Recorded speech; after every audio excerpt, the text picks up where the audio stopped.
an entirely remote meeting this evening, so we are broadcasting and now recording. Defer to the chair.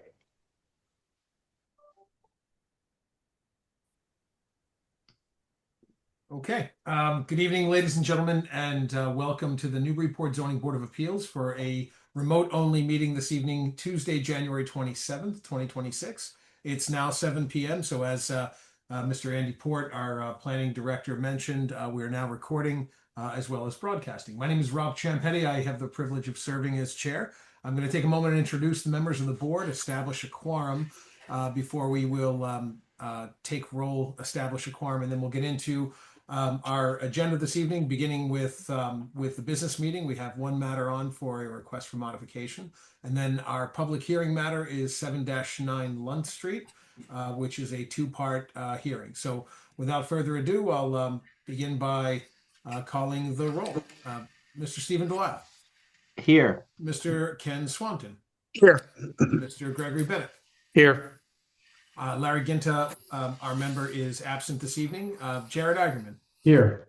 And Rob Ciampetti, I'm here. That's 5 present. That is a quorum. And for legal purposes, I'll just document the record that of course, our 5 voting members are, in fact, our only members present this evening. So with that, we will open up our business meeting. And the first matter that's on this evening is the matter of a request for minor modification, 17 Cutting Drive. I do see that since this is, but before we jump into that, I see that obviously since this is a remote hearing, I feel compelled to just take a moment because I see many folks in our participant queue. For those that might not be familiar with the Zoning Board of Appeals, and for those that are returning, though you probably were here last at the Senior Center live and now you're remote, I just want to give you some quick details on how to participate in a remote hearing. Many of us have not done this, thankfully, since COVID, but if you are on Zoom, you are automatically muted. We can see who's there by name if you've published your name as part of your Zoom profile. And if you've called in, we can only see a telephone number. When we go through the hearing this evening, we will hear from the applicant. The applicant will present the presentation. We'll then go to public comment. At public comment, I'll invite anyone who wishes to speak to kindly raise your hand virtually. Just the bottom part of your Zoom screen, you'll see a raise hand icon. When you do that, we'll see that. And Mr. Port or Miss Caitlin Sullivan, our city planner, will unmute your mic. We'll ask you to do the same and then just kindly give your name and address for the record. And then simply speak your mind. We do ask that you follow the placard that you see up before you and just govern yourselves, with courtesy toward others that may wish to speak and with a respect toward our adherence to a general 2-minute rule. Though, of course, I have latitude. I grant almost universally great latitude, though if someone is running a bit long and just might not be aware that they've gone beyond the 2 minutes, I will, as gently and courteously as possible, try to cue them to try to wrap things up so that everyone has an opportunity to be heard. You do not have to say you're pro or con. You may if you wish, but there's no requirement that you be in one column or another. Just simply give us your name and address and let us know your thoughts. We will be taking notes, of course. So after we go through public comment, I'll close that second portion of the hearing, and then we go to questions from the board. Anyone that might wish to speak during public comment and frame your comment in the form of a question, many of you may have heard me say this before, please feel free to do so, but please also understand that the board members mean no discourtesy or disrespect. If we do not respond directly to a question, we will hear that question and we will be recording it by, note-taking, if not simple memory. But due to the Roberts rules that we follow, we won't be engaging in question and answer during that segment. But rest assured, your questions or your comment, even framed in the form of a question, will be heard, and you may well hear it reiterated or paraphrased or simply restated in the third segment of our board hearing this evening called Questions from the Board. After we close public comment, we go to questions from members of the board, the ZBA board, and they may ask questions of the applicant's representatives. They may restate questions or public comment that came in the form of a question, that member may also have that question. After we go through questions from the board, we close that third portion and go into the fourth and final portion of the sequence of our evening's structure, which is deliberations. This is when we deliberate the legal criteria that's being requested by the applicant, whether they've met that criteria. You essentially, as members of the public, as fellow citizens and residents of Newburyport, you hear your fellow citizens and residents of Newburyport who sit behind the table virtually tonight as members of this board, just simply toil with the presentation, whether they have additional concerns or questions, or whether you'll hear us discuss the legal criteria and whether the applicant has met that criteria for the relief being sought, whether it's a special permit, whether it's a variance, whether it's a special permit for nonconformities. You'll hear us describe the criteria and then discuss it. Once we completed deliberations, that's when we close deliberations and call for a vote. The format of that you'll find is that I will ask a member for a motion, and the motion always comes in the affirmative. So it will be in the form of a motion to approve. That doesn't mean that that member who makes that motion plans to vote for it or plans to approve it or supports it, though they might. It's simply the procedural requirement in the form of a motion to approve, the affirmative form, to simply get the question to the table for a vote. It's seconded by another member, so a motion's made and it's seconded. Once it's made and seconded, I will call the roll, and in order for the application, any application to be successful, it must have at least 4 votes in the affirmative. So 4 yes votes is sufficient for the motion to carry and the application to be approved. So 4 out of the 5 members this evening would have to vote yes for an application to be successful. That's the lay of the land. So you will find that this is how we will run our meeting this evening. So we will now get into our business meeting, and we have 17 Cutting Drive, request for a minor modification. Do we have anyone from this application here this evening? Andy or Caitlin, do you know if we have anyone that wishes? Oh, I see, it's Attorney Mead. Attorney Mead, I see the slide deck up, and this is Mead, Tallerman and Costa LLC. So you have the floor. So thank you, Mr. Chairman. Sorry to say it's not Attorney Mead, it's Attorney Costa, but Attorney Mead sends her regards. Very good. No, my apologies. I can only see the slide deck, so forgive me, but please. Sure, no worries. So good to be before you, Mr. Chairman, members of the board. For the record, it's Adam Costa with the firm of Mead, Tallerman and Costa with an office here in Newburyport. And yes, before you this evening for a request for a minor modification for property at 17 Cutting Drive. This is a property and an application that was before you not too long ago. In fact, just before Thanksgiving, this application was before you and ultimately received a unanimous vote of the board to grant a special permit for nonconformities to allow for certain renovations to an existing non-conforming single-family structure that consisted of a number of additions to the existing home, as well as the construction of a pool and a pool house. And again, that was a unanimous decision of the board. I think, if I recall, Mr. Ciampetti, you were absent from that meeting, but the other 5 members of the board in attendance voted to issue that special permit, which was issued on November 25th, again, just before Thanksgiving. We're before you tonight requesting a modification as a result of information that came to light during the construction process. So you can see here on this slide, it indicates that the request is now for a minor modification necessitated by what we call construction stage discoveries.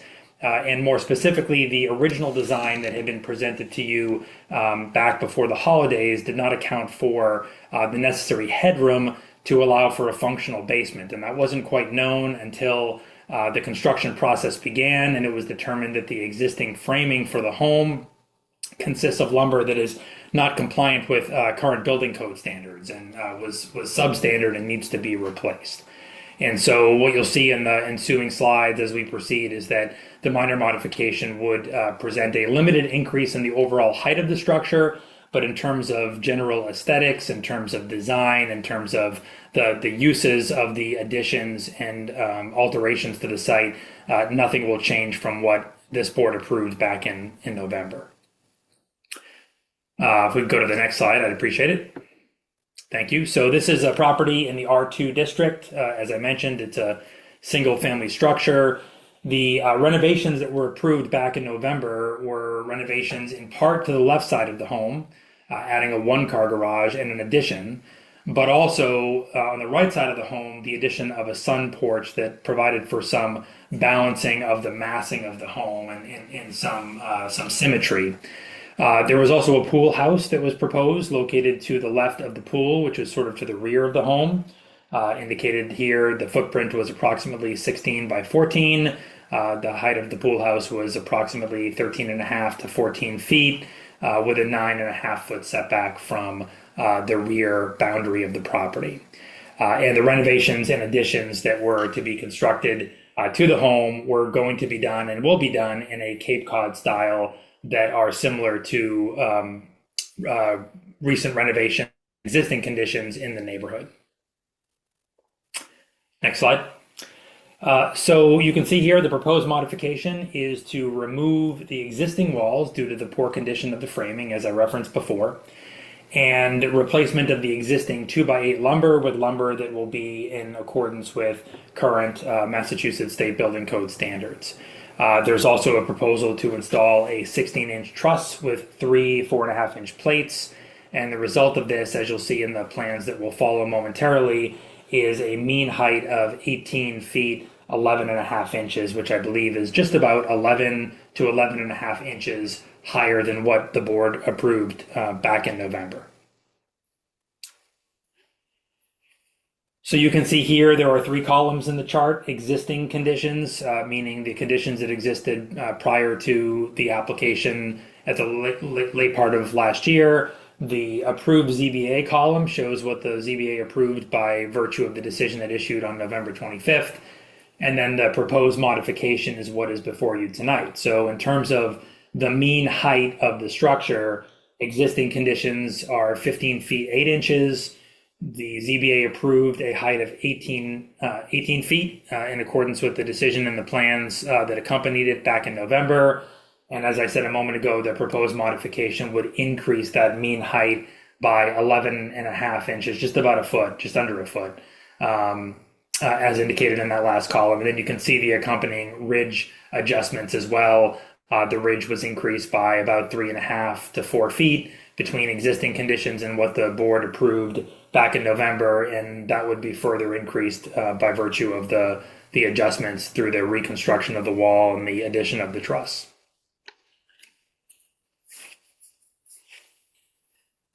So this is just to refresh board members' recollection. This is the plan that was submitted with the application back in the fall and that was ultimately approved by the board in November.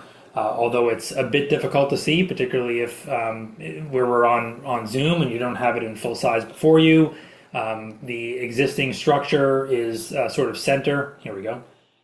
Here we go. So the existing structure is referenced as 17 Cutting Drive, says in the middle of it. You can see the proposed additions to what I referred to as the left and right sides. The right side was a addition of a one-car garage with a connector. The left side was the proposed sunroom addition. There was a proposed patio, and then to the rear of the property was the proposed pool and pool house. Again, none of this is proposed to change. The driveway location, also shown on this plan, will not change.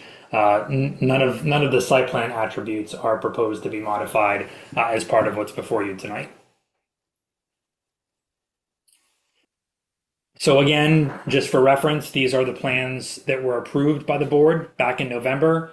Existing front elevation is on the top. The proposed front elevation is on the bottom. Again, sunroom on the left. Garage and breezeway, so to speak, is on the right, providing for some symmetry. These are the existing and proposed rear elevation. Again, nothing new tonight. This is what the board approved back in November. You can see the additions on both sides of the structure. Existing right side versus proposed right side. This, again, is what the board approved in November, just provided for reference. And same thing with respect to the left side. Existing is on the top, proposed is on the bottom. And so here are the revised front elevation plans showing the modification. Again, nothing has changed generally speaking with respect to aesthetic or architectural design. We still have the mudroom addition on the left side of the home. We still have the breezeway or connector to the one-car garage on the right side of the home. Still Cape Cod style design. The difference, of course, being that we now have the measurements that I had referred to previously in the chart that are shown on this plan, with a mean ridge height of 18 feet, 11 and a half inches, and an overall height to the peak of the roof of 25 feet, 8 inches. So this is what's proposed for minor modification approval by the board tonight, if the board sees fit to do so. And so the last slide says that the board can find that the proposed minor modification will not provide any new nonconformities, nor would it be more detrimental to the neighborhood than the previously approved plan. If the board is able to make that finding, then it is appropriate for the board to allow the adjustment to be made as a minor modification, as opposed to us going through the more comprehensive major modification process. And again, we believe that in light of the relatively minor increase in height, just under a foot, with respect to the mean ridge height, we think that this qualifies as a minor modification. We're certainly not proposing the addition of any new nonconformity, and we don't believe it will be any more detrimental to the neighborhood than the plan that the board approved just before Thanksgiving. And with that, that concludes the presentation. Certainly happy to answer any questions that board members might have. Thank you, Mr. Chairman.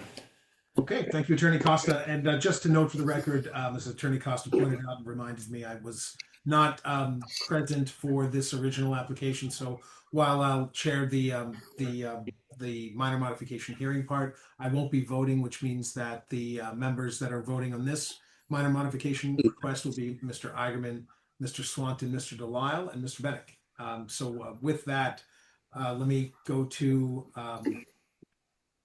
any public comment. Even though it's a minor modification, we have public here. We I don't know, Andy, were abutters notified when it's a minor modification? I don't think so. And not in this instance, no. Okay, because it's minor, not major. Very good. So we'll go to questions from the board. Go ahead, Mr. Agnew. Yeah, on Adam, on this elevation, the dormers that we approved aren't shown. Are you still planning to do the dormers? We are planning to do the dormers, and it's you caught that and I didn't, but I am looking now side by side at the original plans, which are a few slides prior. You can sort of see them on the right side of the screen. So yes, the dormers are still proposed. I'm not sure why they weren't added to that elevation.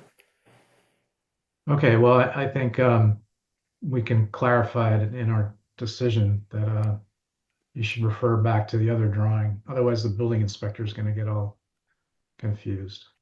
That's very true. I appreciate you making note of that. Okay. Any other questions?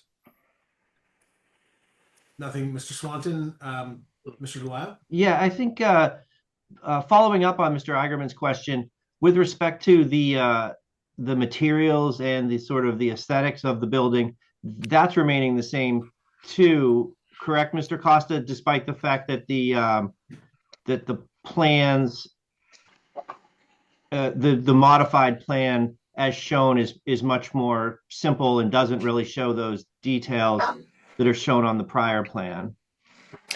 That's correct, and so certainly it's not going to be as bare and as white as it appears in the plan. You're right.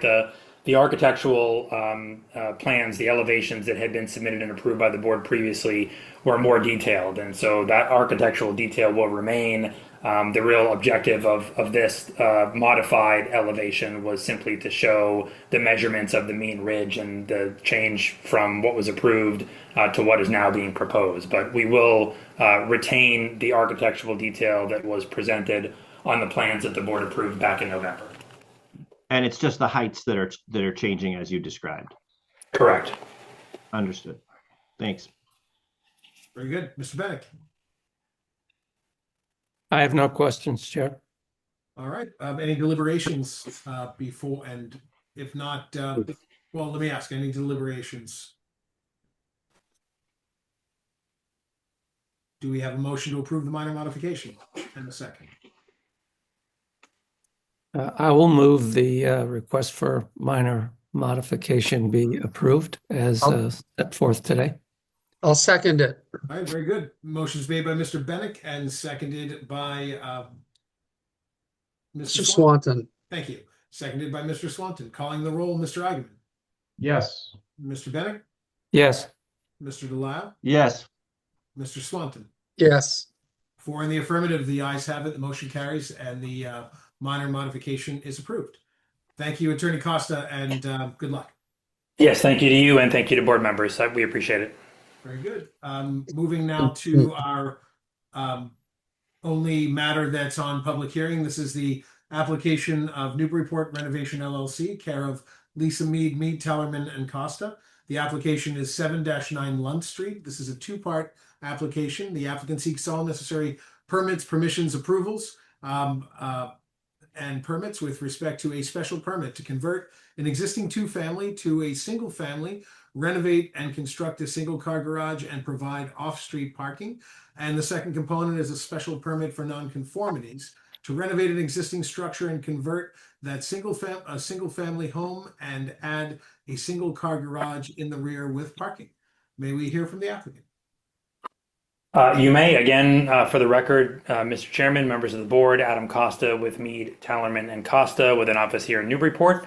I'm here again this evening on behalf of Newburyport Renovations and its principal, George Hazeltine, who is also present, albeit remotely, for tonight's meeting. Also believe, and they'll have an opportunity to present portions of our presentation as well, that Matt Langus and or Scott Brown are present as well as the project architects. They'll be able to provide some details and even answer questions that board members may have about the proposal. And so, as you've indicated, this is a 2-part application seeking 2 special permits, one for nonconformities, which requires us to meet the particular requirements of your ordinance for nonconformity special permits, as well as the more generic special permit standards, but also seeking a demolition control overlay district special permit, which has its own test and its own standards. And so we will address those in turn. I will say, although I will attempt to work through it efficiently, that we do have a lengthier presentation, which you can see by the number of slides, although many of these slides are photographs of the surrounding area to give board members a sense of the neighborhood and a sense of what it is that we're trying to achieve with respect to design and aesthetic and compatibility. But it is a lengthier presentation than the last one, so I will do my best to work through it efficiently. Good. So this property is located in the R2 zoning district and, of course, in the demolition control overlay district. The property as it exists today, the residence is a 2-family residence and therefore qualifies as a pre-existing non-conforming use because 2-family residences are not permitted. It also does not have any off-street parking, which is problematic for all sorts of different reasons. But that also renders it non-conforming. The proposal is for a less intense single-family use, effectively converting the 2-family structure to a single-family structure. The new single-family structure would comply with parking requirements because the 4 spaces that would be required for the 2-family would only equate to 2 spaces required for the single family. And as you'll see, once we proceed to the site plan, we have more than adequate parking proposed in the driveway and as well as in a proposed garage. The nonconformities that exist on site are few. The first is, of course, that the minimum lot area is 10,000 square feet in the R2 district, and the property has less than 5,000 square feet. Secondarily, the frontage requirement in the R2 zoning district is 90 feet for a single-family residence, whereas the lot has only 45 feet, so 50% of what it's supposed to have. The front yard setback is 6 feet, where the requirement in the district is 25 feet. And then side yard setbacks are required to be 10 feet, At present, the left side setback, as you're looking at the property from Lund Street, is 5.5 feet. The proposal would not change or alter that. The right side setback is currently 8.8 feet and would actually be improved to 10.8 feet, which would bring it into compliance with the zoning ordinance. And then lastly, lot coverage at present is 32.2%, where the maximum is presently 25% in the R2 district. And that is something that we will be increasing, albeit not significantly, from 32.2% to 34.2%. And again, we'll show you on the plans why it is that we're proposing to increase lot coverage.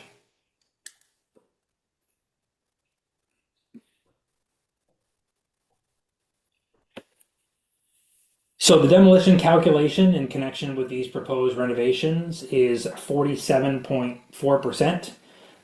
That's a combination of a number of different things. It's a reduction through the removal of 2 feet of the right sidewall and a reduction in the footprint. It is the removal of a later added 1-story rear entry, which again you'll see when we look at the photographs of the existing conditions. And then, of course, we're making window and opening adjustments that also are a part of that 47.4% demolition calculation. So let's talk about historical background. This is a complicated one. We've done a fair amount of research here, both title research and otherwise, to try and inform ourselves as to the history of this property. As best we can tell, the building itself was constructed around 1885, according to district data sheets, or maybe as late as 1889, according to the assessor's records. The title to the property does suggest the construction occurred sometime between 1870 and 1880, but we're not certain that that was the construction of the existing residence, and I'll tell you in a moment what I mean about that. The Historic Commission suggests that a building was constructed on site as early as 1870. But as we look through plans dating back to the 18 and 1900s, what we see is that the existing footprint first appears in 1900 on what we refer to as the Sanborn Plan, which shows a single-family dwelling at 7 Lund Street. We then see in 1906 that it is the same footprint is shown, but it's shown as what appears to be a 2-family dwelling with addresses of 7 and 7.5 Lund Street.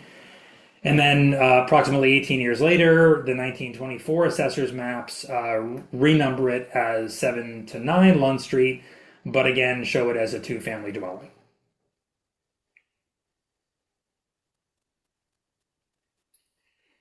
So a building, which we believe, and again you'll see this on the plans in a moment, to be a cigar manufactory is the word that's used in the paperwork, owned by a gentleman by the name of Lorenzo Ross. We believe that that building appears as early as 1872. But we don't believe that that's the building, and we're fairly confident that that's not the building that exists on the site today. In terms of footprint, in terms of foundation, the footprint as shown on those plans is different from the footprint that exists today. A close inspection of the foundation of the existing structure shows that the foundation is solid and comprehensive and part of a single installation, not something that has been modified or adjusted, reduced or expanded over the years. And so we don't believe that the building that was first shown on the 1872 map is the building that exists today. Now, as of 1884, the footprint on that map does appear to be the same as the footprint of the existing structure. So these next few plans, you can see this one has a date on the top left corner of 1872, and we've circled in red on this plan. And if you squint, you can sort of read, it says cigar manuf, M-A-N-U-F period. Again, cigar manufactory or manufacturing. You can see that the footprint of this building is sort of an L shape or an inverted L shape. And again, it's sort of in the center, right where the cursor is there. That is the property as shown on this 1872 map.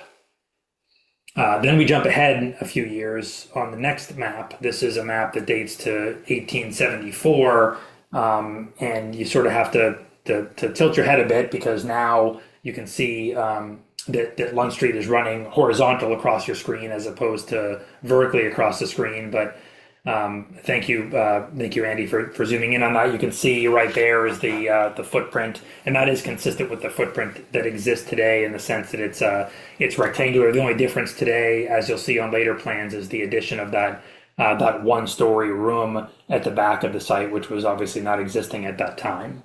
So that's the 1874 plan. We then jump ahead, I think, to 1900.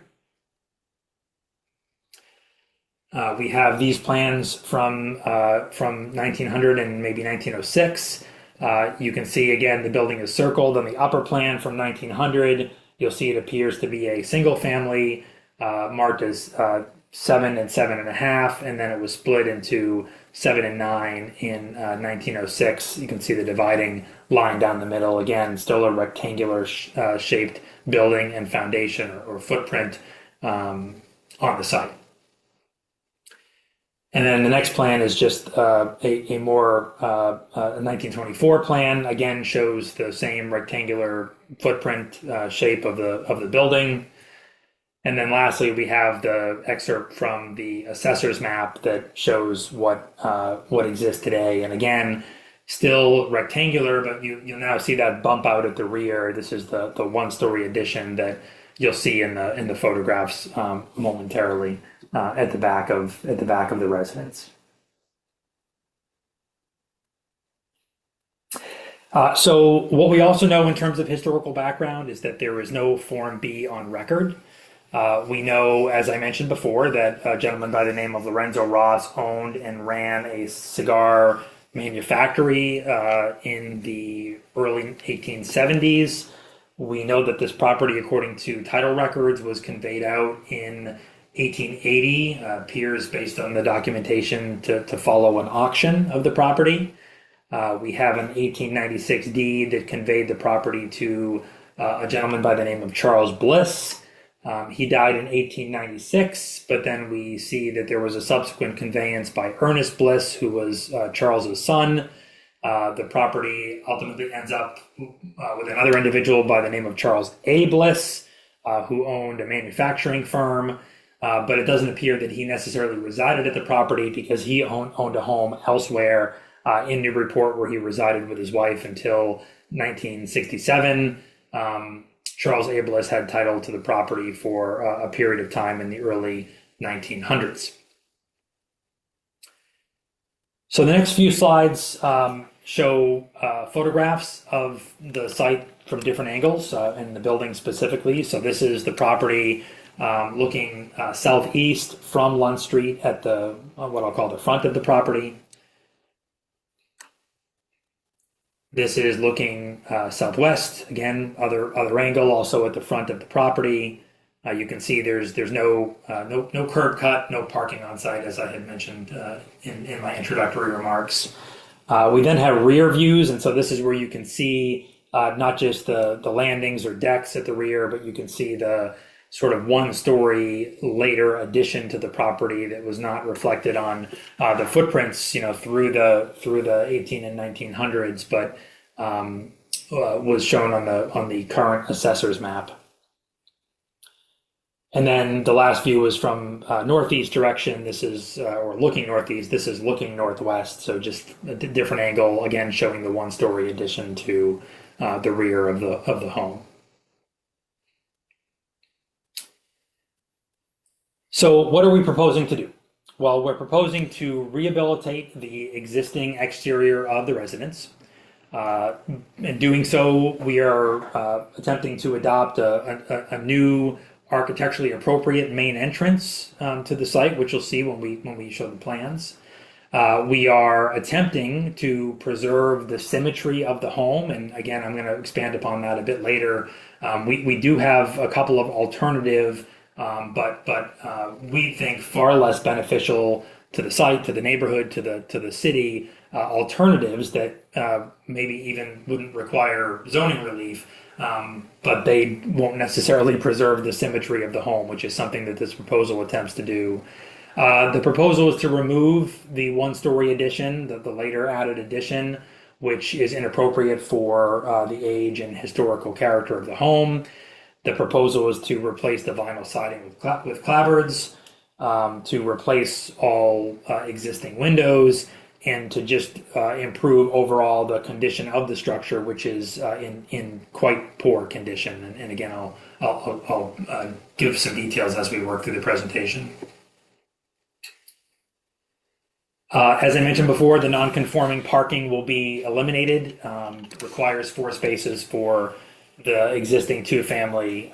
There are not 4 spaces on site. There are no spaces on site, but the new proposal will provide 2 spaces to align with the proposed single-family use. The right side setback will be improved to bring it into compliance with the 10-foot requirement. The left side setback, as I mentioned before, will not change, so we're not adding or intensifying any sort of a nonconformity.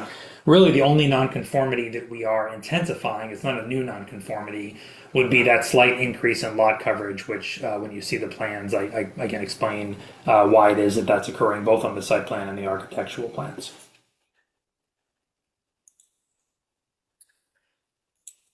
So this is the site plan. You can see here, and maybe Andy, if you could zoom in a bit on the left side there, so we can look more closely at the. There we go. At the actual plan itself. So you can see the proposed entry at the front of the building is shown. There is a proposal to remove a portion of the building, which we will discuss in a moment as we get to the architectural plans. Why it is that. That's being proposed. Matt or Scott can address it, but there's a proposal to remove a small portion of the building on the right side.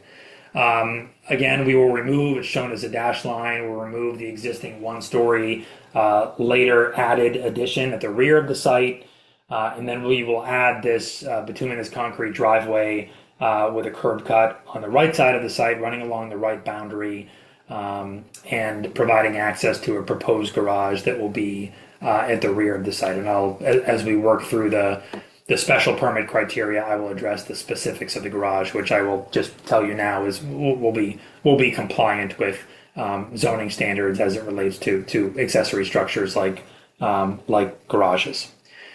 So that's the site plan. The next several slides will show you the general architectural design that is proposed for the addition. And for that, because they can do it better than I can, I'm going to invite either Scott or Matt, whoever it is that might be in attendance or prepared to speak, to do so and to present these next few slides, if you would. Perfect. Thank you, Attorney Costa. Good evening, everyone. For the record, Matt Langers from Scott Architects. As Attorney Costa mentioned earlier, the existing building, I just wanted a quick recap here, is a 2-family R2 district, DCOD district, pre-existing non-conforming, currently has no off-street parking. So part of what we're proposing here tonight is to bring that 2-family to a single-family residence and increase that side yard setback on the right to provide vehicular access to the rear of the property, which in turn will also allow for off-street parking. And, part of this design process too is to undertake a fairly large-scale renovation of the existing structure. So just for some site context, this property is located on Munn Street. It's extremely compact residential neighborhood. Most of those homes are either right at the sidewalk or about 5 feet from the property line. The street itself is also very narrow, so it's definitely one of the tightest streets in Newburyport. And there's also parking on both sides. So as you can imagine, a storm like we had this weekend, there's virtually no safe version of on-street parking. So all of that really shapes kind of how the existing site functions. So especially when it comes to parking, access and maneuverability on and off the site, are pretty constrained as is. So the right side of the property, which is sort of where the dark orange meets the gray there, that clearance between the house and the lot line is about 8.8 feet. So once you add the fence in, that space gets even tighter, which may work, if you could have driven straight in, but with how narrow this street is, the driveway really can't function as one. So even using a smaller than average size vehicle. So the goal here really is to remove the 2 feet along the right side of the building, which you'll see is that dark black dash line. And that adjustment allows for what I would consider the minimum adequate access to get to the rear yard, which would then provide the off-street parking and make that possible. And surprisingly, this is the only property on Lund Street that doesn't have off-street parking. So rear yard access is extremely limited, not having that under the current conditions, and increasing access to the rear yard is really the only practical way to provide any off-street parking. Next slide, please, Caitlin. So as Attorney Costa mentioned earlier, this property is built late 1800s.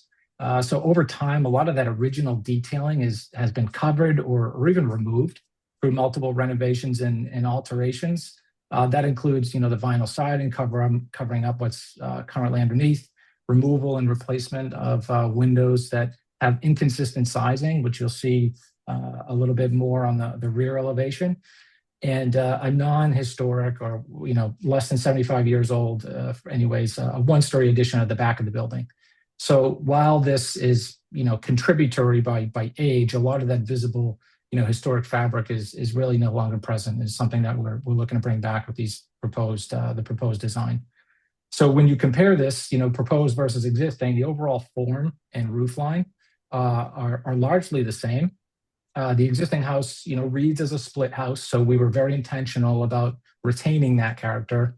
But at the same time, we also take it as an opportunity to introduce a more appropriate entry, upgrade all the exterior materials to a much higher quality, and create a more cohesive and arguably a historically aligned renovation.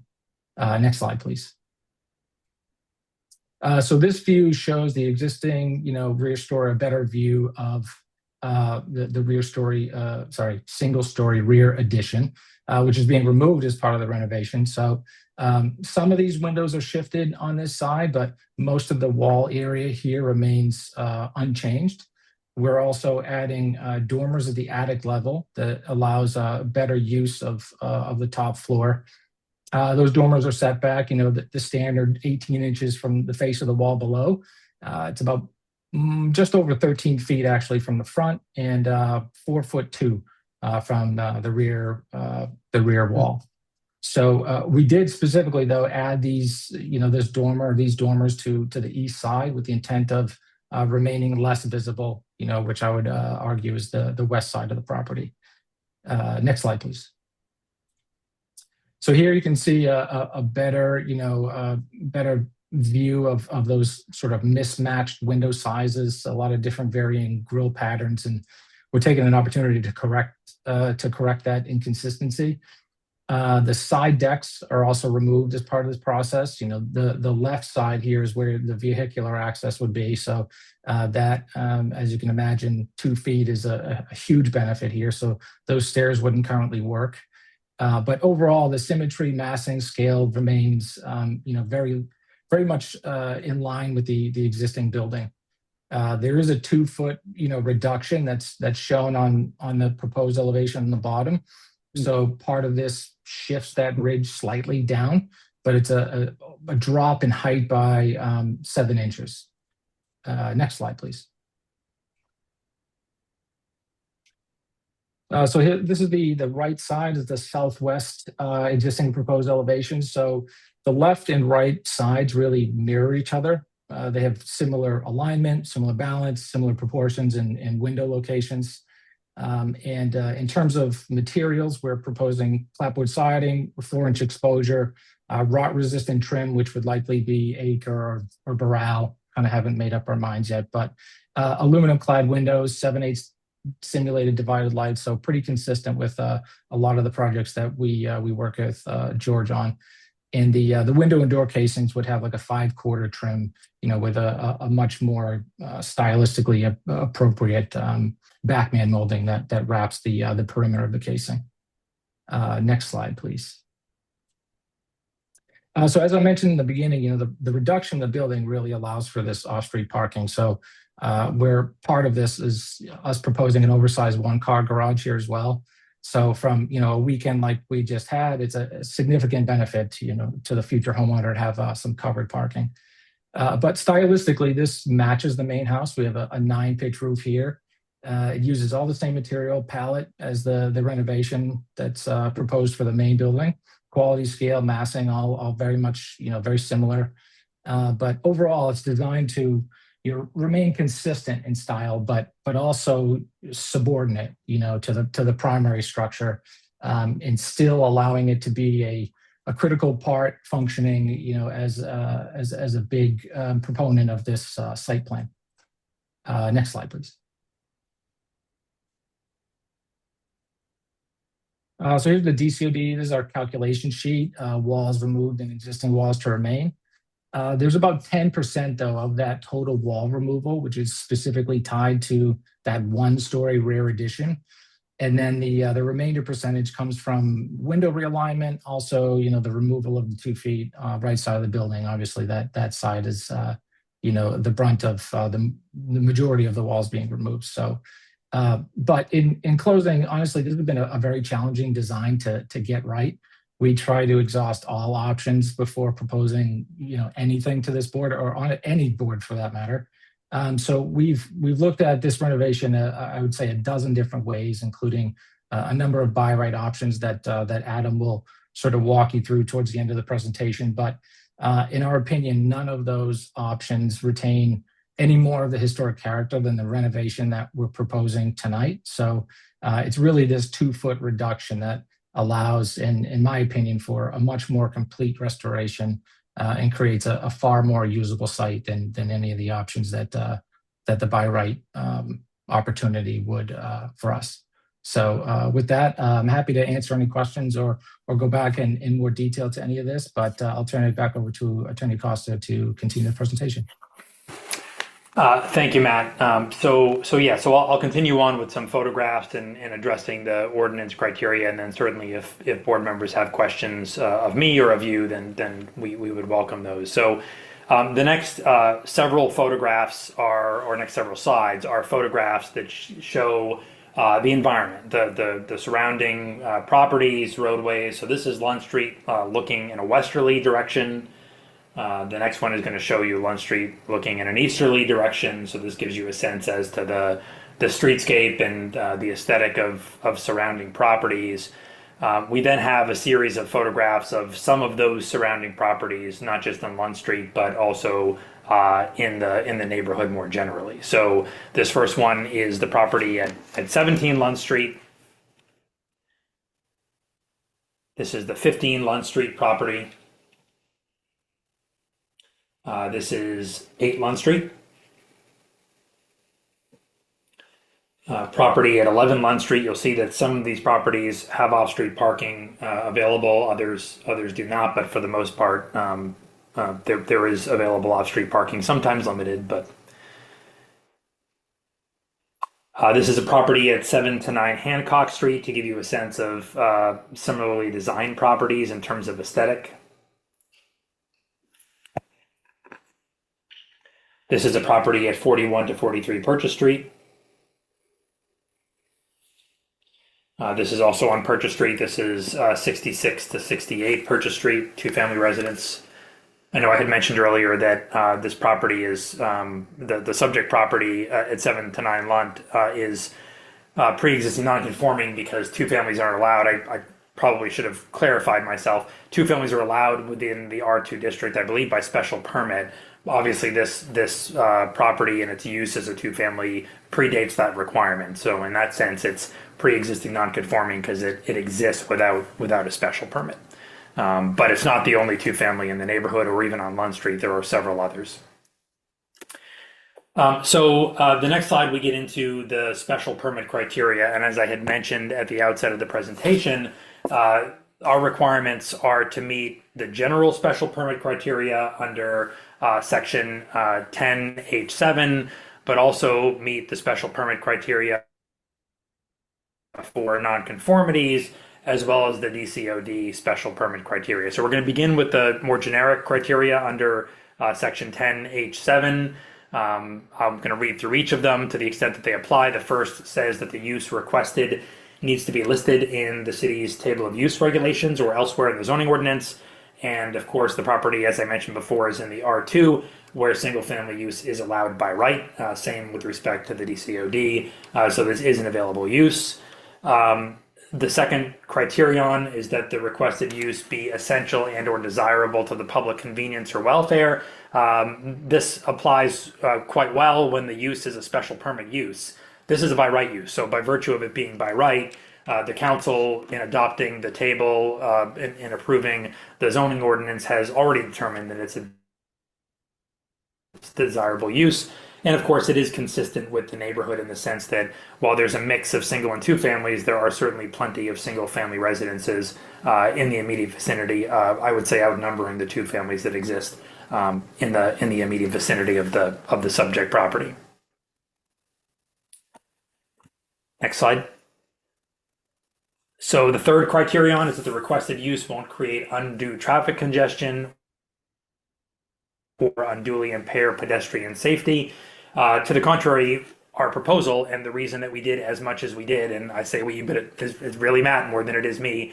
He's responsible for the design, but the reason that he undertook those efforts to get a driveway onto the site and to provide off-street parking is to avoid impairing pedestrian safety, adding to traffic congestion, and necessitating the availability of on-street parking. The current two-family requires those 4 parking spaces, two per dwelling unit, whereas the proposed single-family would only require 2, and we would provide 2 spaces on site that don't currently exist. Next slide. So criterion 4, the requested use won't overload any public water, drainage, or sewer system or any other municipal system. This is an existing residence that is being proposed to be renovated or reconstructed in part. And so consequently, utilities are available on site, but there will be a reduction in the demand on those utilities because we will be reverting from a two-family to a single-family structure, and thus lessening the density on site in connection with the use of the property. Criterion 5 says that we are required to comply with any special regulations that might be applicable to the project, and there aren't any for this sort of a use in the R2 district.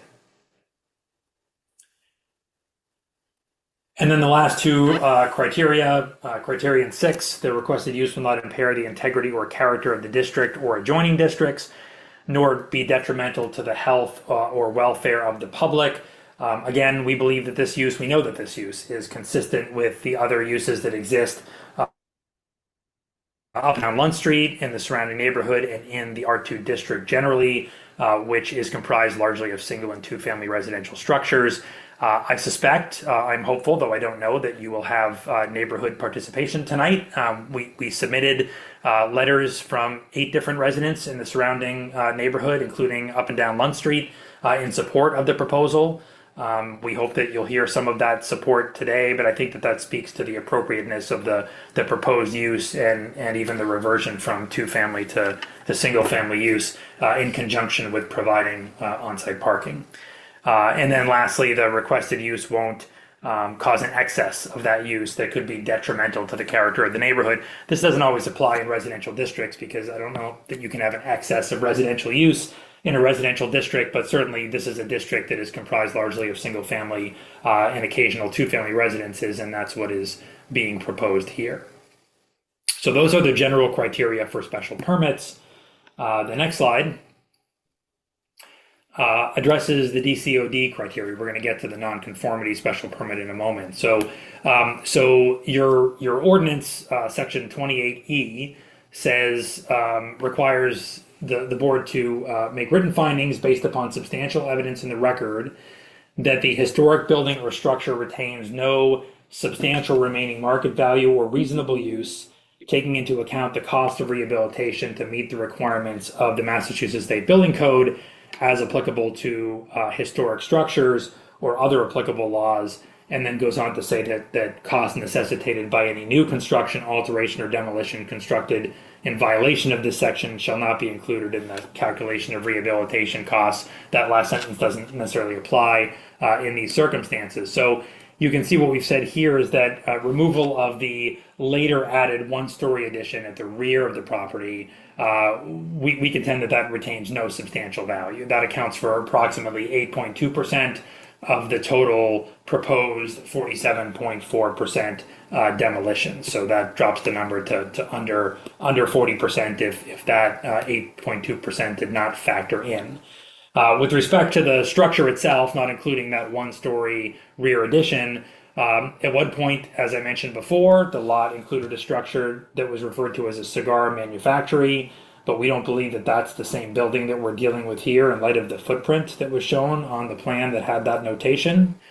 At one point, a historic individual, Charles Bliss, resided or owned the property, but we don't believe that he actually resided at the property based upon the evidence that we've been able to uncover.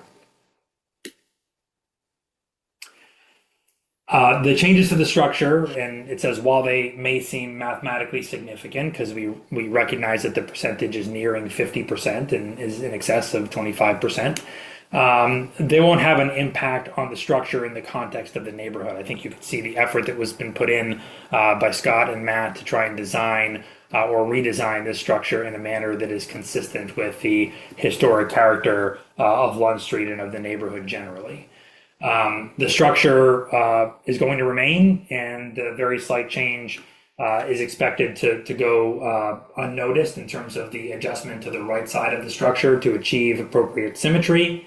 And there are several other similar structures in the immediate area, not just on Lund Street, but the neighborhood generally, that have a consistent look and feel to what we're proposing here.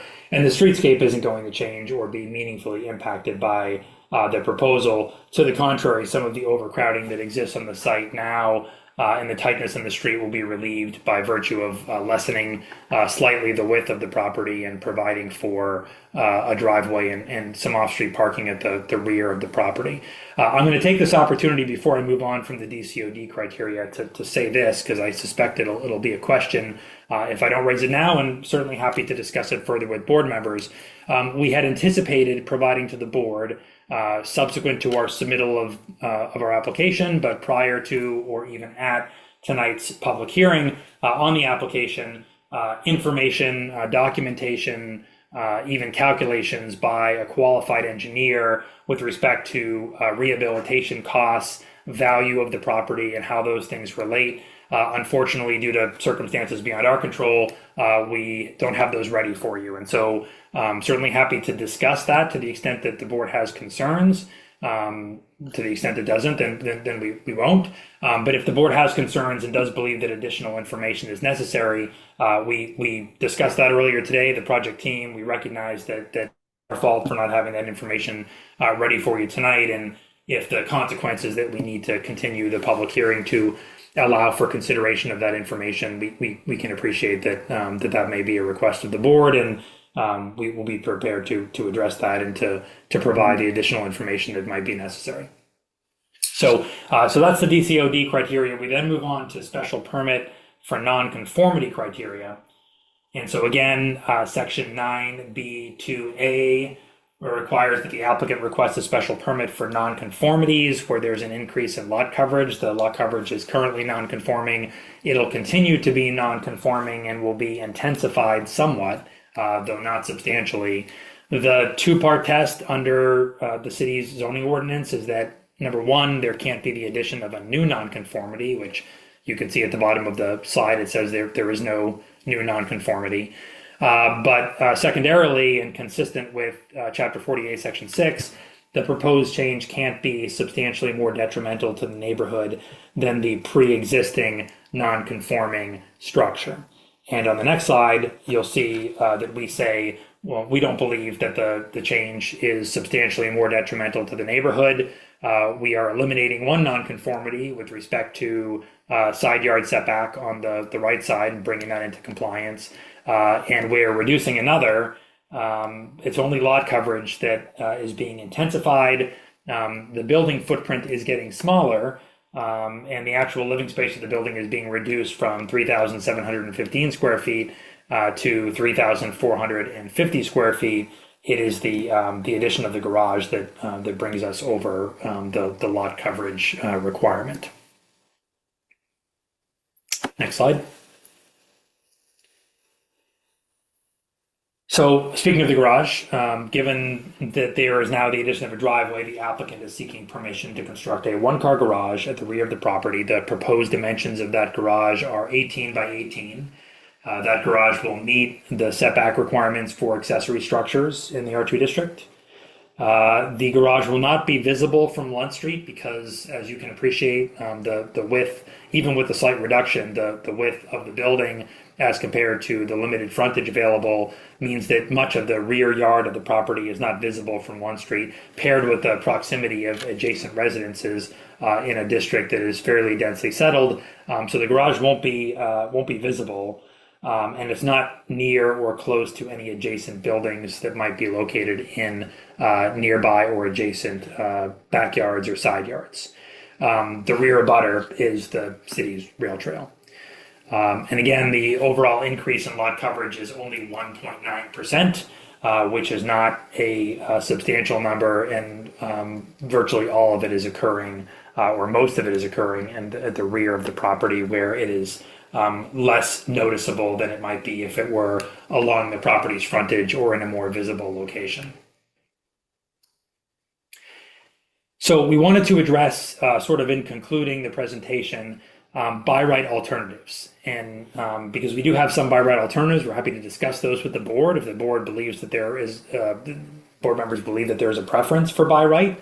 But we wanted to show you that we had done our due diligence and investigated alternatives prior to coming before the board. But George has been working closely, and again, I hope that you'll hear this from neighbors, communicating with neighbors about his vision for the site, what he'd like to do, and what the alternatives might be. So there is a by right alternative, which would involve removing 2 feet of the lower portion of the right side of the residence, up to a height of 8 feet 6 inches, and including a compliant dormer.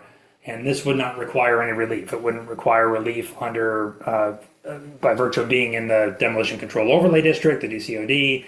It wouldn't require a special permit for nonconformities because we wouldn't be increasing the lot coverage. But the aesthetic of this proposal, which you'll see on the next slide, is not ideal. You can see the right side where it's not just an overall reduction in the width of the building and then adjustments of window openings and such to achieve symmetry. It's just sort of this cantilevered approach where you've got a carve out to limit the lot coverage, but maintain the by right status of the adjustment, the modification. So that is a by right option we've got available to us. We didn't view that as being the most appropriate solution, even though it would be simpler and wouldn't require zoning relief. We didn't view that as the appropriate path for this proposal. The next plan is just a reverse view from the southeast, the rear elevation, showing that sort of cantilevered carve out on the left side of the building. And this shows the calculation. Again, Matt can speak to it better than I can, but I'm not going to ask him to do that now. But you can see the calculation that he's performed at the top, showing the percentage of walls to be removed, dropping beneath the 25% with this plan, meaning that it would satisfy the DCOD requirements and not necessitate any relief from your board. Next slide. Another alternative, by right alternative, is to not convert the 2-family residence to a single-family residence, which I understand to be the preference of the neighborhood. But again, I don't want to speak for others. But the applicant could renovate, Mr. Hazeline could renovate the existing 2-family and add a compliant dormer on each unit without adding 500 square feet per unit, and thus making it a by right option. So that's an available option as well. The aesthetic of that may not be as displeasing as sort of the cantilever look that you saw a moment ago, but it does retain two-family use of the site versus single-family use of the site, and of course, it does nothing to alleviate parking concerns. And I'm mindful that academic minds may differ on the necessity of parking, but this is an area, notwithstanding current circumstances and a parking ban and a 24-inch snowfall, even on a regular day, parking is sort of at a premium, and at present, all parking is on street parking. And the last slide here in the presentation shows you the by right option associated with retaining two-family use and just adding the dormers to each of the units, which can be done by right, as it says in the bottom right-hand corner of this sketch plan.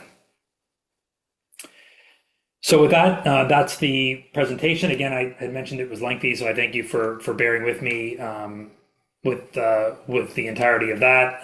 Happy to answer any questions board members have, and of course, Matt's present too if you have more specific questions about the design or architecture of the proposed rebuild. Okay, thank you, Attorney Costa, and thank you for the presentation this evening on all three sections. So with that, we'll close the presentation section and go to public comment. For those, again, in the virtual audience, if I can ask you to just take a moment to note the instructions for public comment. And with that, please feel free to raise your hand. Virtually, we'll recognize you and we will unmute your mic, ask you to do the same, and ask you to just give your name and address and let us know your thoughts. Anyone wish to be heard in connection with this application? I see one raised hand. Looks like Kristen Seam, and hopefully I'm pronouncing that correctly. If you could unmute your mic and we'll do the same and we will hear from you. And then it looks like we have other hands. I'll just call them in order as we go.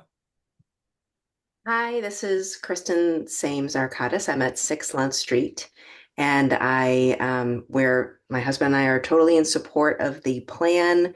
It'll help so much with parking on our street. The design is awesome. We really definitely want a one-family home. It's great for the neighborhood.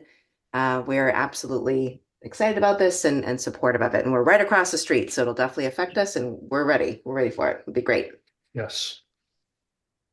Thank you very much. Going now to, it looks like Ken Christie. I see this kind of flip-flopping between Ken Christie and Alyssa Christie. I'll let you battle it out. Whoever wants to unmute their mic, we will hear from you. Hi, Chairman. Can you hear me? It's Ken Christie.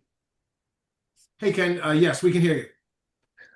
Thank you. I reside next door at 3 Lunch Street to the property in question, and just wanted to say for the record that I'm fully supportive of the application and the overall proposal to the changes of the structure and the property becoming a one-family residence. I think, as has been mentioned, Lunch Street is a very small and narrow street with limited and challenging parking on an everyday basis, and this becoming a one-family house with a garage and driveway will decrease parking on the street, which is limited, and in my view be beneficial for me personally and the street and neighborhood. So fully supportive of what's being proposed, and appreciate the opportunity to be heard. Thank you, Mr. Christie. We also have Alyssa Christie. Alyssa, if you wish to be heard, just go ahead and unmute your mic. Can you hear me? We can. Good evening. I'm Alyssa Christie. I'm also a neighborhood resident living exactly next door with my husband, Ken, who just spoke.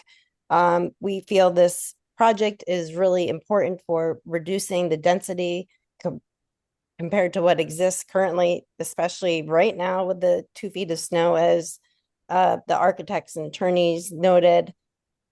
The design is also consistent with the scale and character of the surrounding homes. The off-street parking will not only improve the safety, but the availability for others to park, is emergency vehicles to access the neighborhood. Overall, we believe the project meets the intent of the zoning bylaws and will benefit the neighborhood. So we fully support it. Thank you, Alyssa. I see one additional hand raised, and it just says Steve. I don't have a last name, but Steve, if that's you, or if you're Steve, just unmute your mic and we would love to hear from you, and just give us your first and last name and address, please. Sure. Can you hear me? We can. Okay, great. Hi, my name is Steve Vitkauskas. I live at 8 Lund Street with my wife, who's sitting next to me. And we certainly approve the conversion from a two-family to a single family. As most have said already, the parking on Lund Street is very, very difficult. And so trying to reduce the parking would be extremely beneficial. Case in point, if we saw a picture of Lund Street earlier, westbound going up Lund Street, intersecting with Hancock Street. It wasn't long ago that Hancock Street had a home that was converted from a single family to a two-family. That has brought at least 4 additional vehicles onto Hancock Street. And it now is very, very difficult to go westbound up Lund Street and to take a right onto Hancock Street. In fact, what typically happens on Monday mornings is the garbage and recycling trucks will come down Hancock Street, and because they can't take a left onto Lund Street, they go a little bit further and then back all the way down Lund Street. So we would certainly request that the board approve the conversion from a two-family to a single family. Thank you. Very good. Thank you very much to both of you. Any other comments? Anyone else wish to be heard? I see, I'm taking one last look. I do not see any new hands. So with that, I'm going to close public comment. And actually, Andy, before we close public comment, do we have letters? I know that Attorney Costa mentioned other letters, and I saw that others were submitted, but I just want to make sure do you have a moment to take a peak? There were a couple that were uploaded to the open record, I believe. Okay, so they're all on open, they're all on open permit. As far as I know, everything that we've received is posted there, yeah. Very good. I'll go ahead and close public comment and go to questions from the board. Who wishes to lead off? Jared? Yeah, I'll go first. Look, boiling it all down, Adam went through all of the findings, and I think it was a thorough presentation, and certainly the general special permit conditions I'm comfortable with. Also, if it were, just a non-conforming structure being altered, I don't think in the context of the existing building, the existing lot, the neighboring buildings, the streetscape, that it's substantially more detrimental. The problem is, as Adam already said, is that the demolition control overlay district is a very binary finding we have to make. We have to make a finding that there isn't really any value left to the building. It can't be saved. And then there's this bright line 25% rule. And as Adam pointed out, there is a way to design a project which creates a weird overhang. But I think at least I'm stuck by the language of the ordinance. I mean, I can't make a finding where there's no substantial evidence of no value. I mean, the property sold, I guess, in December for a substantial sum. So, I mean, it's worth something. It's not a tear down. But I just to get to the reality of this, we want to be practical, and many of us know each other and have worked with each other for years. The reality is, to get parking on the site, you have to slice off a couple feet of the historic right-hand wall, the southwesterly wall. And that's what makes it go tilt over 25%. I mean, there is a remedy, which is that, I mean, it doesn't sound like anybody is too exercised about the resulting design, or that this particular building needs to keep those 2 feet in order to retain the integrity of the neighborhood. I haven't heard that. I was copied by accident on some emails by some preservation folks today. I didn't engage with them, but I want to disclose that I saw them. They're not particularly exercised about it either, but I think they, like everyone else, is focused on the wrong thing, which is the result. And I think you need to delist this building. I mean, you have to go to the historical commission, and it's written right into for this situation, written right into the code, and demonstrate, as you did to us in our presentation, Adam, that the building was listed as contributory. There's no Form B. It was 1984 with hundreds of other buildings. But the specifics of this case are that it's not, shouldn't be listed as contributory for purposes of the DCOD anymore, and that you're free to proceed under normal zoning. Those are my thoughts.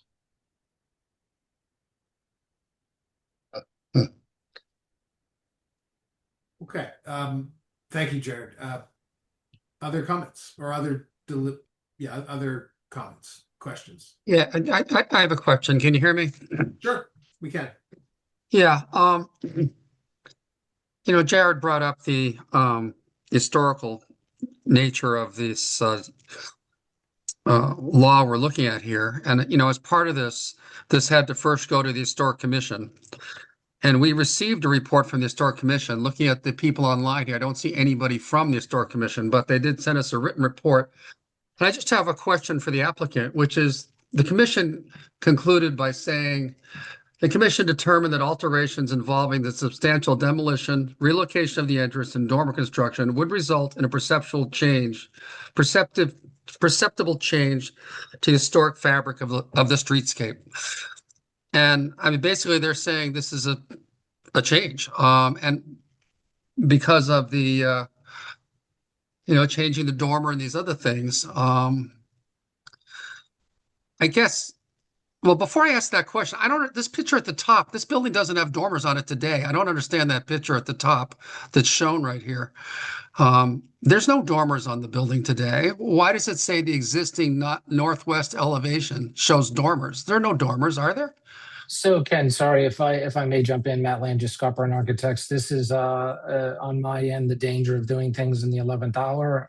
Part of what I did earlier today was to create a two-family option that showed dormers on each side, which is one of the last slides. And it looks like that carried over and overwrote, the existing elevation as shown here now. But no, currently there are no dormers on the existing elevations. So this an error on my end. All right, so this top picture is just an error. So we should just look at that without the dormers. Okay, well, I'm back to my question though. How would Matt, how would you respond to the Historic Commission when they say that the alterations involving the demolition, relocation of the entrance, and dormer construction result in a perceptible change? I mean, like, for example, do you really need to add a dormer? I mean, you're going from a 2-family to a 1-family. You're having a lot more space, yet you're also adding a dormer, which is something that they objected to. And so how do you respond to their input to us? Because a very important part of this zoning ordinances is they provide input to us that we're supposed to consider as we review, your proposal. Yeah, no, I mean, so I actually agree with the board. I don't disagree that it's a perceptible change, but my argument is that it's a better perceptible change than any of the actual by right options that we explored. I mean, any sort of, we realize that this is a longer, much more difficult road, but the proposal that we have in front of you, we think is the most successful out of everything that we've drawn, including the dormer. Part of most of this third floor is actually, has like a knee wall height maybe of about 5 feet on either side. So part of adding that dormer is to try to get some extra bedroom space to work up there, because we are removing so much of that right-hand wall. So the goal with the removal of that wall is to then try to add a benefit of some extra space in the attic by adding one of those compliant dormers. So I don't disagree that it's a perceptible change, but my argument would be that it's a benefit and a good perceptible change as opposed to anything that we would be able to do by right. How many square feet do you then wind up with in this single family home? So I can sort of barely see it, but Caitlin, if you don't mind zooming into the bottom portion of that screen, you'll be able to see the existing and proposed square footages, and it's I can barely see it. Sorry. So it actually ends up in a reduction due to the 2 foot. I'm blanking on the depth of the building, but the perceptible square footage change on the 3rd floor isn't as significant as it looks, as it may appear in elevation, but because the square footage, is largely through the center of the building, that added dormer doesn't really add a whole lot of square footage to the 3rd floor. It's actually probably about a 250 square foot reduction, overall.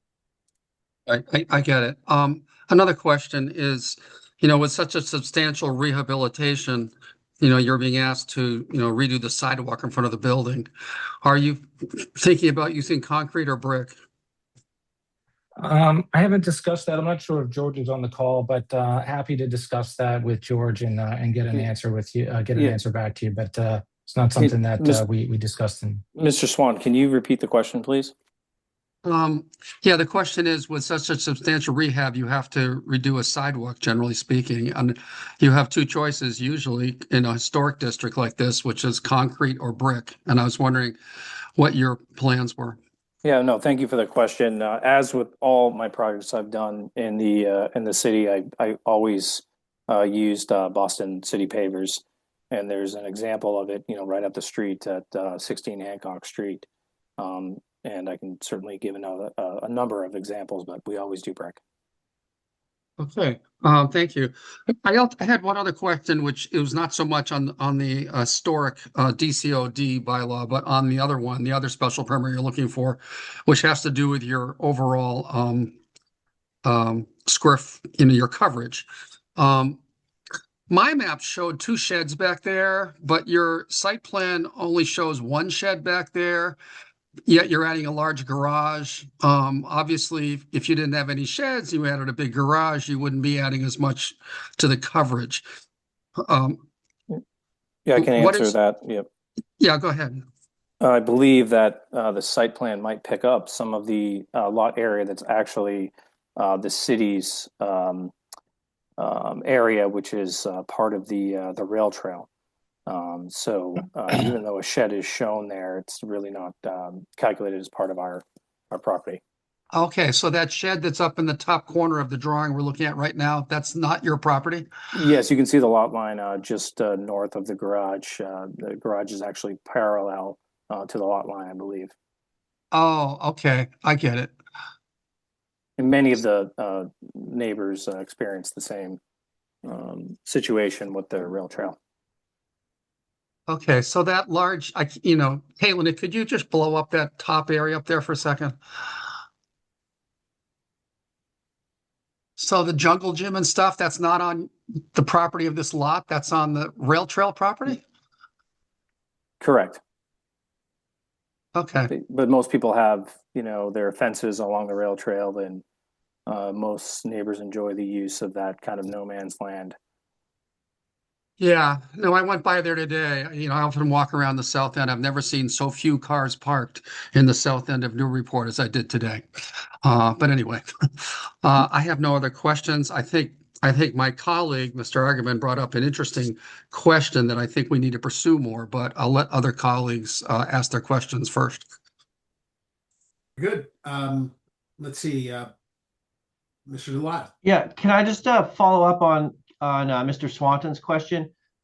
Given the increased lot coverage and decreased open space, have you guys made any provisions for the runoff from this new driveway?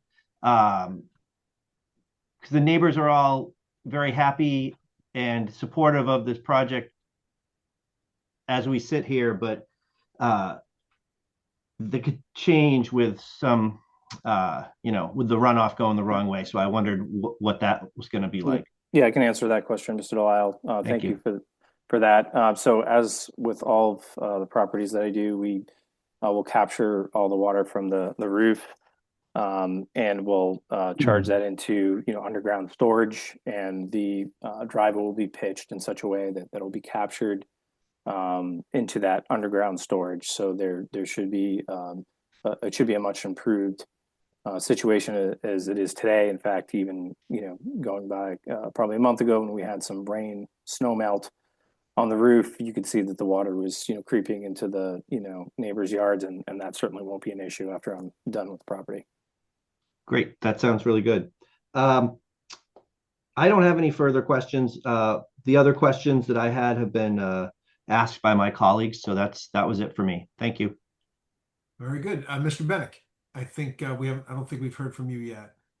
Yeah, I don't. Well, let me just explore the by right option, if I could. Could you put those up, both the 2-unit option first?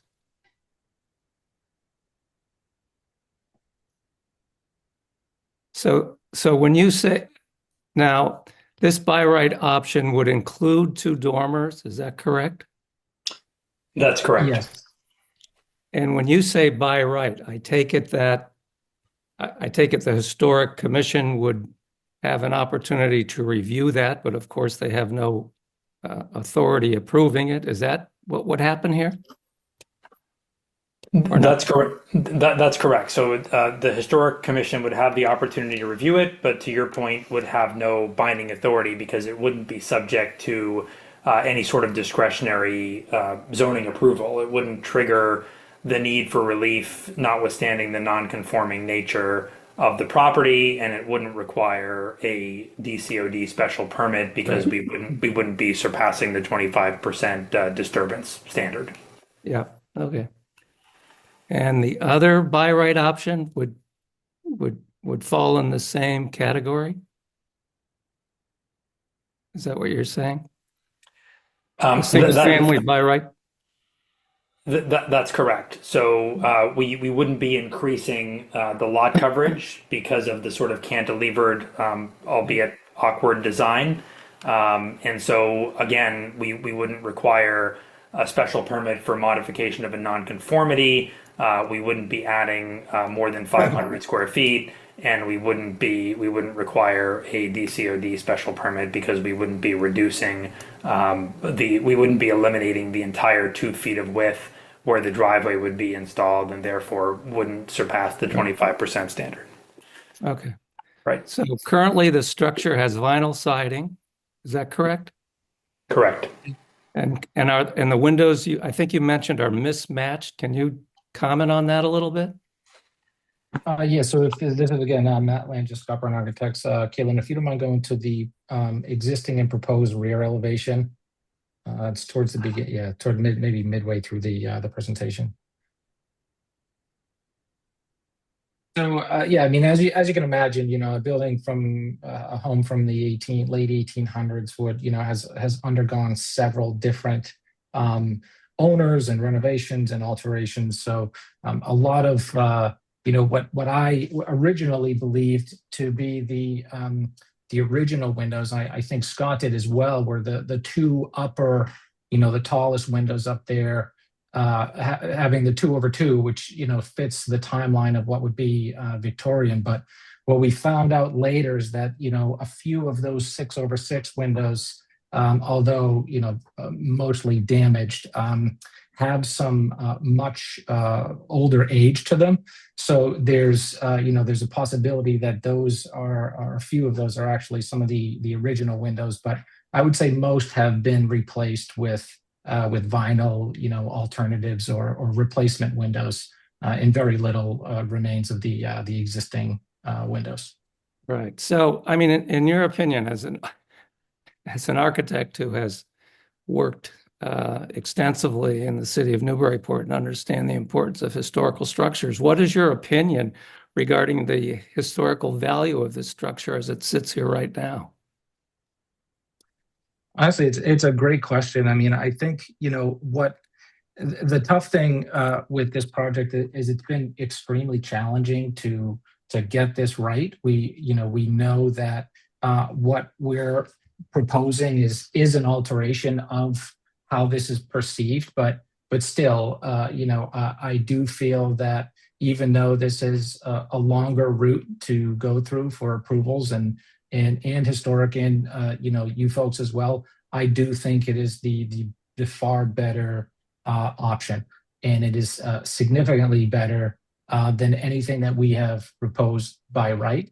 It's not our intention, to sort of have this or that, portion of the presentation as a means of showing the by right, but is sort of wanted to share, quite honestly, what we're struggling with. I mean, I think at the end of the day that this is the right thing to do, and would prefer this option in the lengthy, the much longer process than to do any of the by right options that we've explored so far.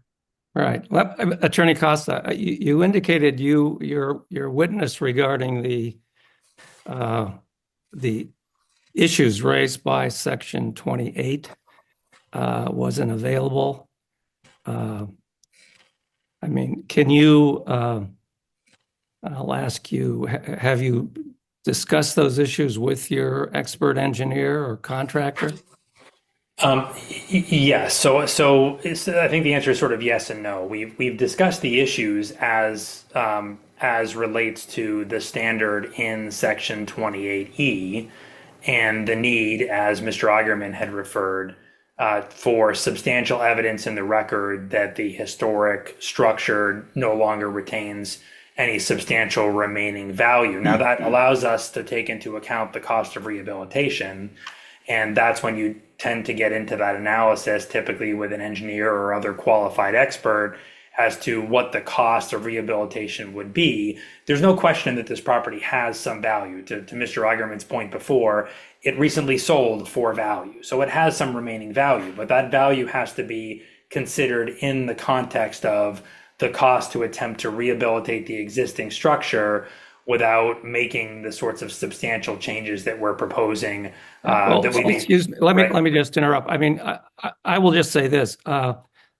Section 28 really constrains us significantly. Mr. Augerman's spot on that regard.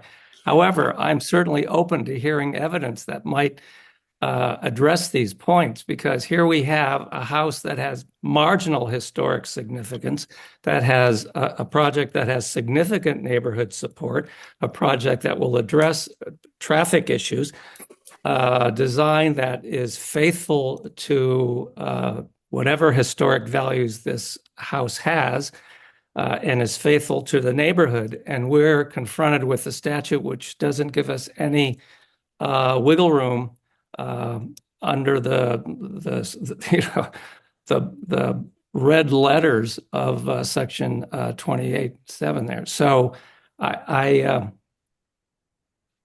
I'm distressed by this, that we do not, in my view at least, have the authority to approve this without some evidence on the record as to that important point, even though I can say without a shadow of a doubt, at least in my opinion, this is a much better alternative than what's there now, and certainly does not impair any historic values that this house has at this point, at least in my considered opinion. So I guess that's my observation. So I'll leave it at that.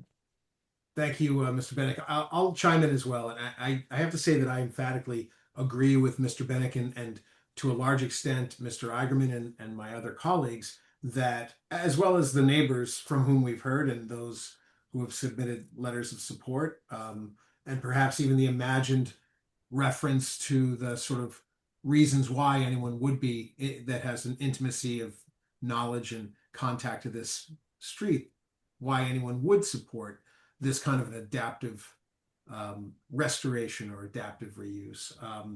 I think it makes all the logical common sense in the world to me. It does strike for me significantly very powerful advantages. And I think not to reiterate, but just to echo those details that Mr. Bennett had just raised with respect to faithful adherence to an architectural heritage, the adaptive reuse and carrying forward this, this structure, the context of our time. We, unlike the era during which this building was built, we now live in an era where we have, different modes of transportation, specifically automobiles that are everywhere and they take up space. Those are our realities, and they're pretty significant because space is the premium. And on Lund Street, it is no more acute than Lund Street in places like Lund Street, even without a snowstorm, even without trash and recycling removal. And I think it plays to and is attentive to the spirit of how our community lives under our land use planning and under zoning in particular. And I think it is faithful to that spirit of our ordinance. However, I recognize, as Mr. Eigerman points out, that we have, and Mr. Bennett and had also echoed, that we have limiting language, which is very rigorous and very rigid. However, it's not without some flexibility. That flexibility is, I think, I see it as binary. It's twofold. I can say, if it isn't already apparent, I support this type of an application for all the reasons that we've all discussed. I think that I echo the support of the neighbors. I echo the support of my colleagues who spoke to why this is a better result. But if I'm being faithful to the rigor of the ordinance, the DCOD that we have to navigate, I think, credibly and faithfully, I will say that we do have some discretion as a board. We can make findings based on some evidence. I suppose in the body of that is maybe not specifically identified, but certainly included by reference, is that we may also make I believe that we are within our powers to conclude and deduce what we would see as, something evidentiary that falls within our own, perhaps individual expertise. There's plenty of areas in the law where we see non-experts being able to give, sense and sensibility about certain areas. This is a very technical area of relative cost, but if there was something that was in the record, or something we can deduce to be in the record that can give us a basis, we as board members, I believe, we have the power and the discretion to be able to pin our findings on that and let the trier of fact and law in some undefined future tell us otherwise. That's why there's an appeal process. If we're wrong and if we've erred in that, there's a process by which we would find that out. But it doesn't mean we can't act. It just means we have to act with caution and credibility.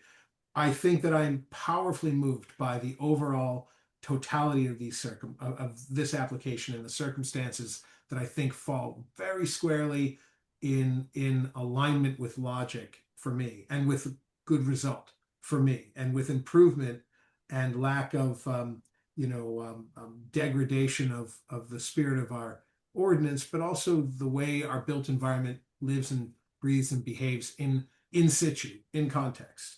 Here on Lund Street, for instance, getting cars off of the street is very, very valuable. Down zoning a two-family existing into a single family is valuable in my just individual member, estimation, as just a resident, a citizen, and just a person in the world. I feel like these are valuable pickups. They're advantages. So I'm trying to find a way to support it. And I would say if we could find a way to find some evidence upon which we can hang our credible findings, I think we can navigate the DCOD and still be faithful to its spirit. And we may be wrong, and there's a process by which we would be, schooled in that error, if there is any such error. But I feel like it's a venture worth taking for me as a voting member. So I'm trying to find a way to support it And I'm curious to see what my colleagues think about, that as a possible path, if anyone's even inclined to indulge that thinking and that analysis. And Jared, I'd love to hear from you. I mean, obviously, as an author and part of the architecture of the DCOD, you have great insight that I think is very valuable to all of us. Though I know, you're here as a member of our ZBA, so we share that community, of input. But you in particular have a context that I don't have about all of this. So I'm curious to hear your thoughts, and then the thoughts of others. Well, Ken wanted to say something first, and then I talk about a specific section. Sure. Ken. Yeah, what I'd like to say, and forgive me, I guess I'm the only lawyer not in the group here, but from my perspective, I've always been very kind of history-oriented folks. I've written history books. I live in a historic house that's 175 years old. It's one of the newest houses I've ever lived in. I wasn't excited about this proposal, but when I walked over there and I walked up and down Lunt Street, I actually think this house, as amended, as they're proposing, will still be an historic asset to the street, will still fit in nicely with the street. The thought of declaring it unhistoric because we're going to lop a few inches off the roof and shave one side off. I mean, some of the houses I've lived in have been picked up and moved miles, have been twisted around, have been all kinds of things have happened to them. And it's to me, maybe it's because I'm not a lawyer, but I look at this house, I walk up and down that street. If you shave 2 feet off the side and a few inches off the top and move the entry around to the front, where probably it was in the very beginning when it was one family, I don't think it makes it unhistoric. So the thought that we have to now declare this one house on Lunt to be unhistoric because it's making a few tweaks, I just don't get it. I'm ready to support the proposal. And I don't, maybe legally we can't, but it seems like a flaw because we shouldn't take a building that 95% of it will still be there. 95% of what was built there a long time ago, and we're going to now declare it unhistoric because it lost a little bit of the top and one edge. I mean, I just don't get it. So I'm ready to support this now. I admire your thinking on this, Ken, and I think I'm aligned with you in many ways. But Mr. Eigerman, I wanted to definitely hear from. Yeah, no, Ken. Look, this was a legislative decision that was made 12 years ago.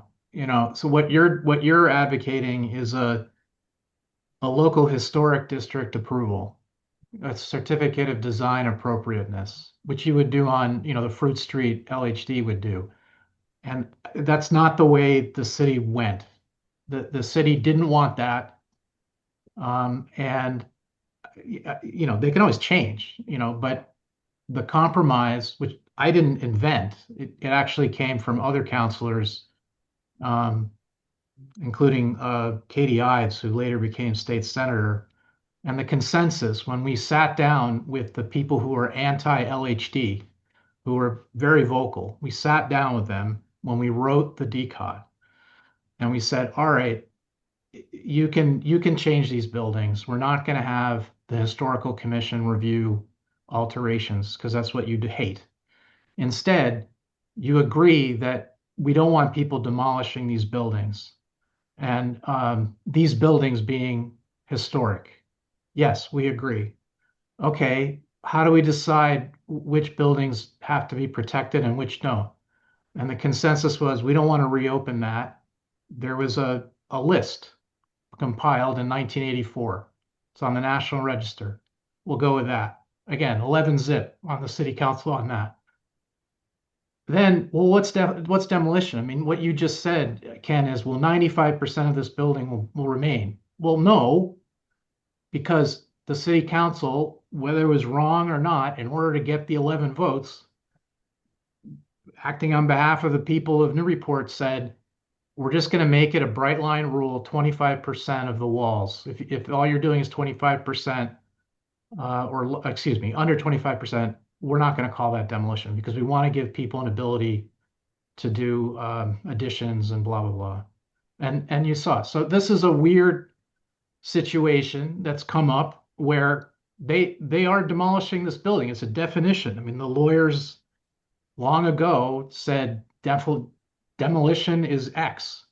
Well, this meets X. And in that situation, what the city council decided that the zoning board would decide, not the historical commission, by the way. Originally, the historical commission had no role in this ordinance, by the way. It was added later. It was just going to be within 7 days, which is a really short pro-developer timeline. Under this section, it's 28-E Arabic 4. So everyone knows what I'm going on about. We can do that tonight. We can, at the expense of the property owner, Mr. Hasseltine, we hire an expert. That expert works for us. So they have duties to us, but the owner pays. And they evaluate the condition of the building, and then there's an appraisal, and we go through all that, and we figure out, well, is there any substantial value left in the building? And I want to point out, often this wasn't missed at the time, but it was missed since. What the code says is you take into account rehabilitating the building up to the state building code as it applies to historic buildings. So there are all kinds of exceptions. You don't have to update at the discretion of usually the building commissioner. You don't have to create a brand new building. You get a break on a lot of things. What I'm suggesting is I don't think it's in the interest of the applicant, of this board, of anybody to hire these experts and Rob's right. If there's substantial evidence created through that process, we decide. And if 4 of us say, yeah, we're convinced this building is a loss, unless they lop off that wall. And let's be honest. I'm trying to be honest. The lopping off the wall is for parking. I got no problem with that. It's for the parking. That would be our finding, that there's no value to this building unless you lop off that 2 feet and you put in the parking. Do you really want to do that? And do you really think we're going to be able to make that finding? Instead, it's not that if they lop off the building, it won't be historic anymore, Ken. There's a procedure where those hundreds of buildings that were listed in 84, we thought of this 12 years ago. You can go to the historical commission and say, look, this building is not the Taj Mahal. It's not, its existence is not key contributor, to the neighborhood. You can delist it. And if you delist it, there is no decod. And they just come in on the non-conforming structure application, which all of us so far seem comfortable with. So that's the scheme. Go ahead. Just one question. If you delist it, will it then no longer have any protection under decod?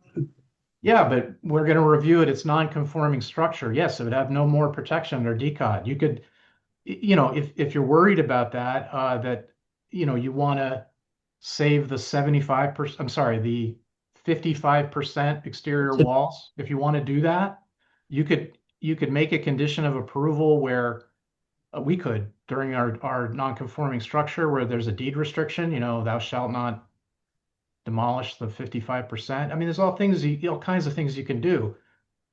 But I'm not defending what we did 12 years ago. I'm just telling you that's where the music stopped 12 years ago. And that, this is the system we have. If it's demolition, which it is, we have to hire these experts and go through all this dollar calculation. And I don't know that we're going to get there when all of us, including the neighbors, like the project. Rather than go through a lengthy process and send them back to the historic commission to delist it and do all that stuff, would it be simpler to just grant a variance here?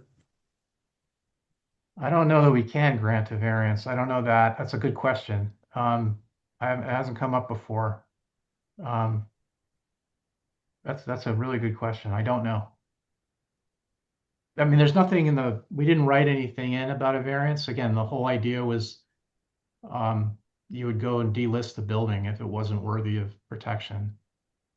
It doesn't mean, our normal Roman numeral X, H, where we give variances for dimensions. We can't give them for uses, but we can give them for other things and parking too. Maybe we could give a variance. I don't know. It's a good point. Just as a non-lawyer, when I walk down the street, I don't think about protecting 55% of the building. When I look at all the other buildings, they're all similarly shaped. We're protecting like 90% of the volume of that building, the basic shape of the building. So I don't see. Ken, I'm not. No one's arguing with you. Okay. I'm telling you what I am being a lawyer. This is what the law says and what we have to go by. Whether Okay. it's stupid or whatever, it's what it is. Well, I'll let the lawyers pick the easiest path. I appreciate this dialogue and I'm struggling with it as well, but I agree with with Ken's, not as he describes himself as the non-lawyer view. I think it has a lot of common sense legs to it, which is a simple eye view of it gives you the sense that it's appropriate in its massing and scale. But yes, we still have to navigate through the rigor of the decod. Let me ask you, Jared, because I want to unpack this. I think, I think Ken mentioned something really valuable as the only non-lawyer among us, which is the variance option. Yeah. We could do that. Yeah, you think so? I mean, I guess I I think don't. so. I mean, I would argue we could. There's nothing that says we can't give. I'd want to read Roman numeral 10, 5 again, whatever the hell it is, H. But I think we can, usually we can give variances from anything, right? That's not use. That's my, my blunt view. And we're up against the same due process, curtilage of protection that exists for anything else, which would be if we have erred in some egregious manner. There's due process by which that is, that imagined wrong would be righted, which would be an appeal. Yeah, you're right. If we grant an invalid variance, someone aggrieved theoretically could challenge it if we're doing something terrible. Right. So we're taking Adam has an opinion, I guess. Sorry, Adam. I interrupted you. I didn't catch the last piece of what you had said. I'm saying variances are subject to judicial review. So Right. So I hear you, and that's a. Well, we also have to meet the variance criteria, don't we? I mean, We do. Yeah. right. I mean, we do, but maybe we could. I think more easily. There's only really one criterion in the decod, and that is that there's no value left. And that was written very deliberately. That's a taking. That's why we wrote it that way 12 years ago. You don't have to find a taking for a variance. It's peculiarity, hardship, blah blah blah. So we can, as a board, Yeah, but we have to the four Jared, I think the four criteria for the variance, if we want to parse through those, we should. But I think that you're getting into I think it's going to get a little bit dicier than it's just the shape of the lot. There's a little bit more going on, right? No, there is. I guess what I'm saying is, look, there are three ways to go forward on this, I see, short of legislative change, where you go to the city council, which takes months. So one is we do our normal procedure, which is we have 7 days. And I mean, tonight we vote to hire experts and we spend all this money. And obviously, I don't think that's a great option. I already said that. Two, the applicant goes back to the historical commission. And I'll point out, in their report that they sent us, which by the way is not mandatory. It says they may send a report. They chose to. And if they do, we must consider it. And we're considering it.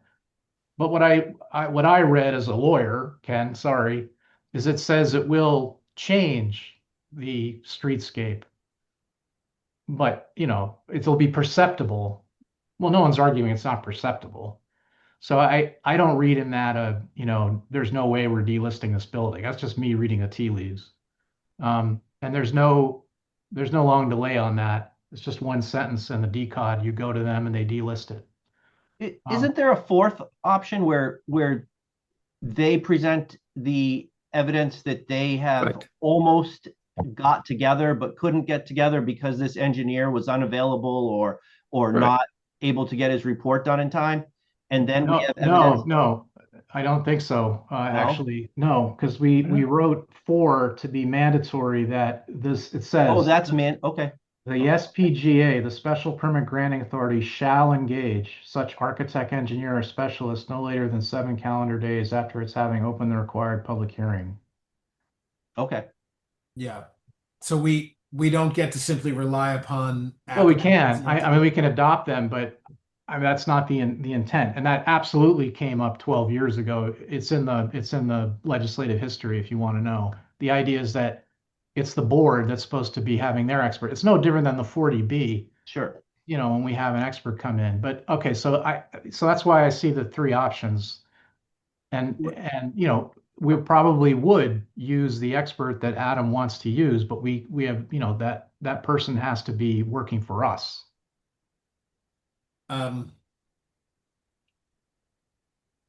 Let me ask. Let me do this. Let me take a pause, and I appreciate all the back and forth. But let me take a pause for a moment to take the temperature of Attorney Costa on one of these 3 options, which is the board engages Attorney Costa's recommended expert to provide us with the calculus, because you know we should know in advance if there's a there. Otherwise, we're burning time and maybe, you know, credibility. I don't want to go down a path that's just one voting member that leads to, you know, data that doesn't move this needle. It sounds like there's overwhelming support, and we're trying to still remain credible and you know, attentive to the code, to the DCOD. But I think if we're to do that and we go down this road, we can't unring that bell, right? So, Adam, you can hear me, yeah? I can. What are your thoughts on this? Is this something that you and Mr. Hazeltine are interested in us exploring and possibly undertaking this evening as an option, or you must already know, to use someone else's phrase, you know, what these tea leaves look like. You must already have some sense of the, you know, of the calculus, or perhaps you don't. But I'd like to know where your and Mr. Hazeltine's heads are on this. Sure, I appreciate that. So there's a lot that's been said amongst the members, and I've taken a few notes here. And so let me just try to address briefly the different points that have been raised. So I'm not necessarily opposed, nor is Mr. Hazeltine, and I think I can speak for him, to going back before the Historic Commission to ask the commission to consider delisting this particular site as a contributory. That said, I'm also not especially optimistic, to your point about reading the tea leaves, that the Historic Commission is going to be amenable to doing so. And again, I would look to the letter that was supplied, a letter that that the commission was not obligated to send you, but had the option to send you and chose to send you.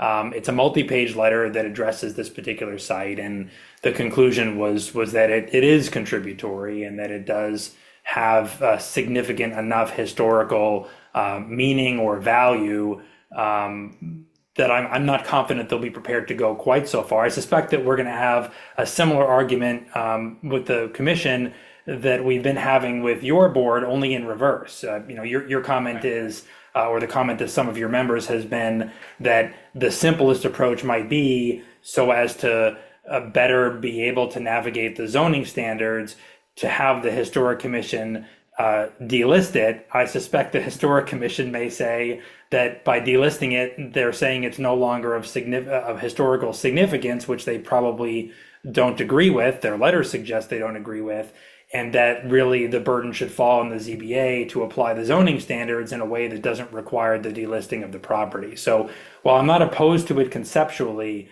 I'm not terribly optimistic that we're going to have success. And when we're done with this conversation and we decide next steps, if what is going to occur is some sort of a continuance for further action, I will consult further with Mr. Hazeltine, and we'll consider in the interim going back to the commission to take its temperature on that topic. But on that issue, I'm not terribly confident that that is a path toward resolution. On the other far end of the spectrum, I heard this concept of a variance raised, and so I like the outside the box nature of that thinking. I do have the benefit, since we're doing this on Zoom, to have opened the ordinance and reviewed your specific variance provisions. I have them before me. Of course, variances are statutory, so your standards are really no different than the standards that exist anywhere else in 350 cities and towns other than Boston. And it is the traditional three-part test: soil shape, topographical conditions, hardship, no dereliction from the purpose and intent of the zoning ordinance. And so while I think we can make an argument that we satisfy that test, I'm mindful that it is a challenging test to satisfy, and rightfully so, and appropriately so, and so the courts have said. And my concern would be the position I'm potentially placing my client in if there were to be some sort of a neighbor or resident appeal. I don't think that there will be. We've heard no opposition. We've only heard overwhelming support. My client tells me that there are a few other neighbors who are anxious to get in because they had some technological difficulties, who also want to speak in support. So on the one hand, I'm not concerned, but on the other hand, I am, because if there were to be a challenge, we know how that goes with variances. And because that test is so strict, they are often and frequently overturned when they're granted in circumstances where the test is not strictly satisfied. So I do have some concerns there. So we arrive back at the DCOD and back at the standards that exist within the ordinance. I will tell you, and I will certainly defer to Mr. Eigerman, because I know that he was an integral part of the council that adopted the DCOD, so he certainly has a greater history with it than I do. I was not of the understanding that your board in every instance has required an advisory report under section 4 of subsection E of section 28. I'm aware that there is an allowance for that. I am aware that where that occurs, it says the owner shall pay the costs, and that the SPGA shall engage the architect, engineer, or specialist, meaning that when those costs are paid, that the board can effectively conduct what would otherwise be a peer review using the applicant's monies to do so.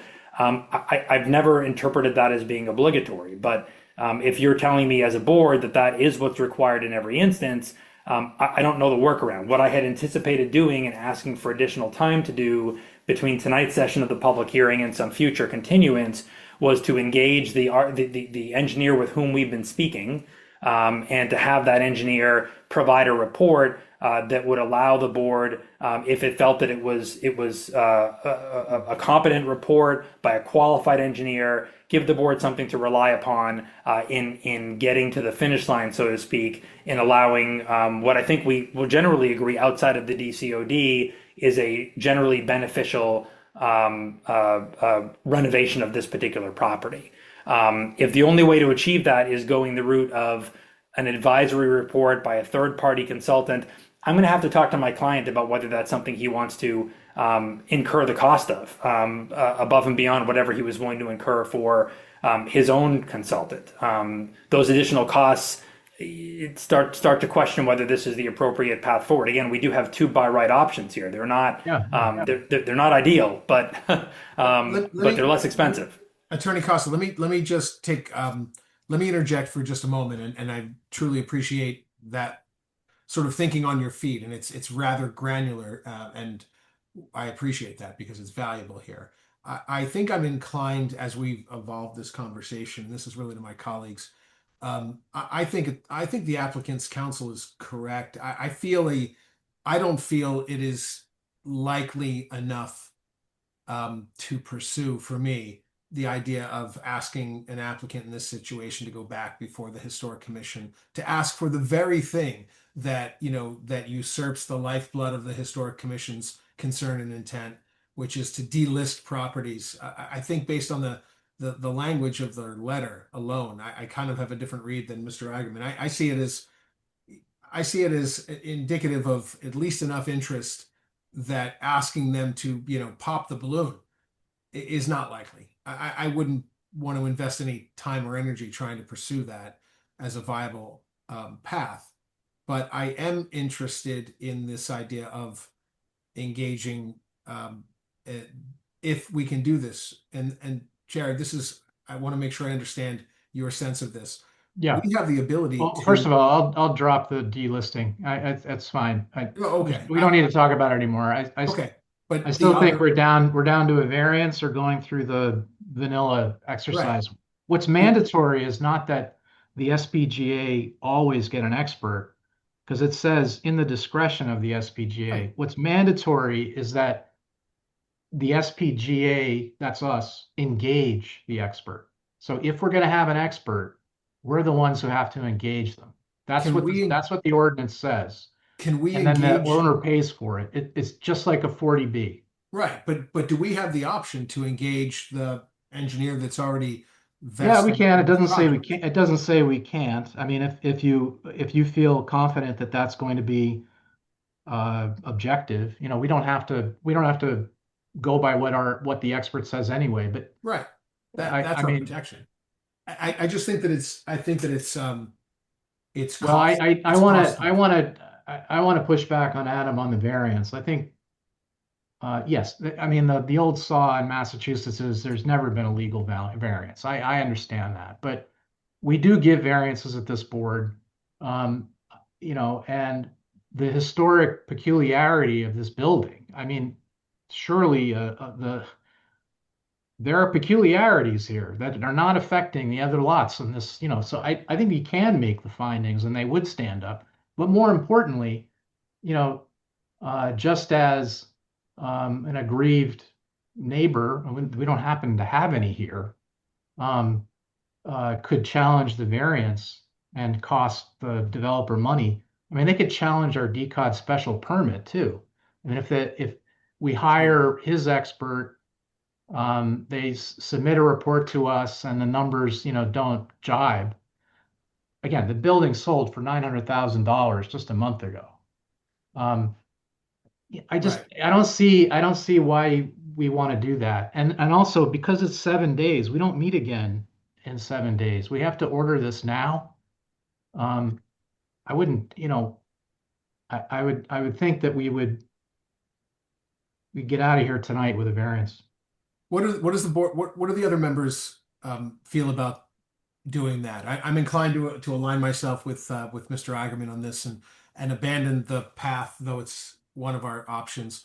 Abandon the delisting path and abandon the calculus of an expert within 7 days path, and go through the tedium of the hardship analysis and see if there's a there. It's, in my opinion, it feels like the cleanest, potentially cleanest path, and we can see if it flies. We can go through it. I feel like it's credible and it has all the due process protections as anything else does, but it's also time and and expense efficient.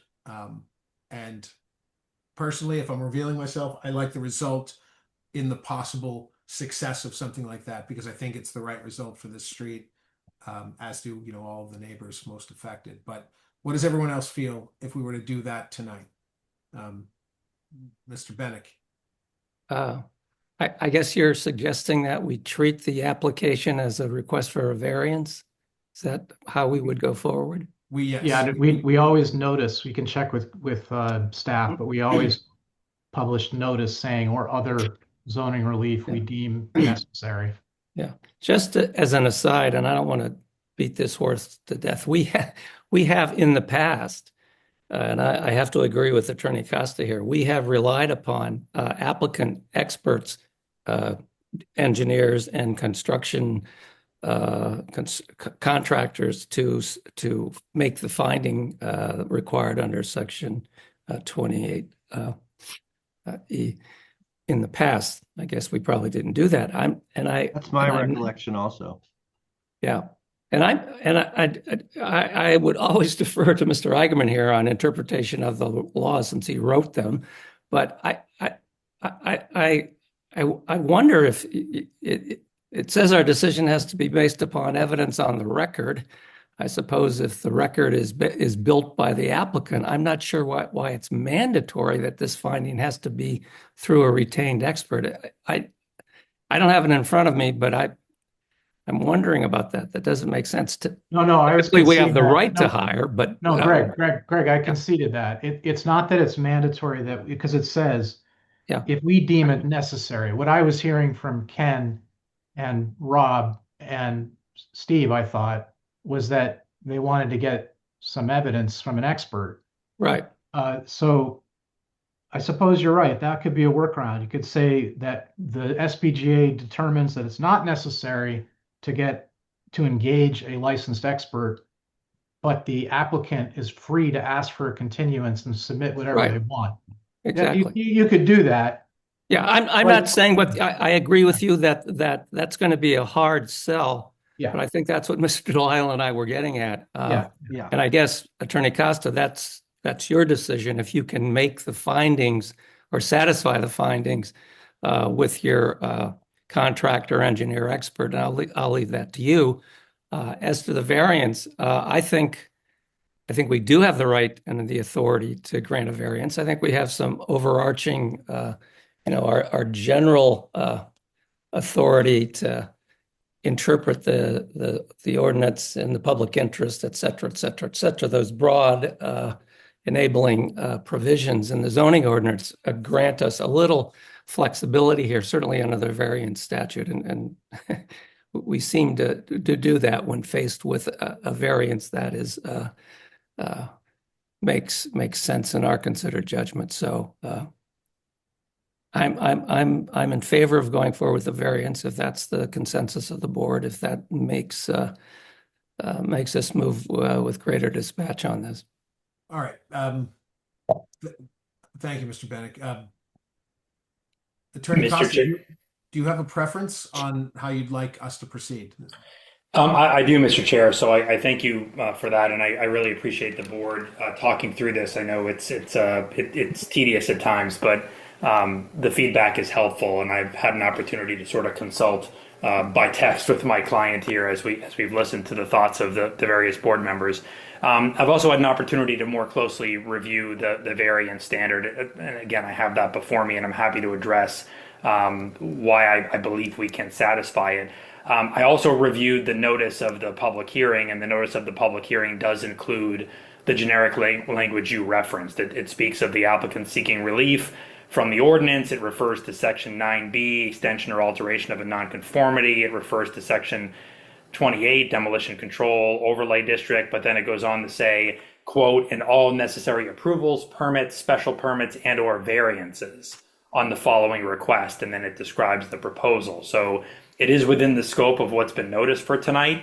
Again, I'll take a breath, but if you'd like me to address the variance criteria, I think that would be the most efficient way to get through this, and probably a more streamlined approach than attempting to come back with an engineering report that may or may not satisfy the DCOD standard.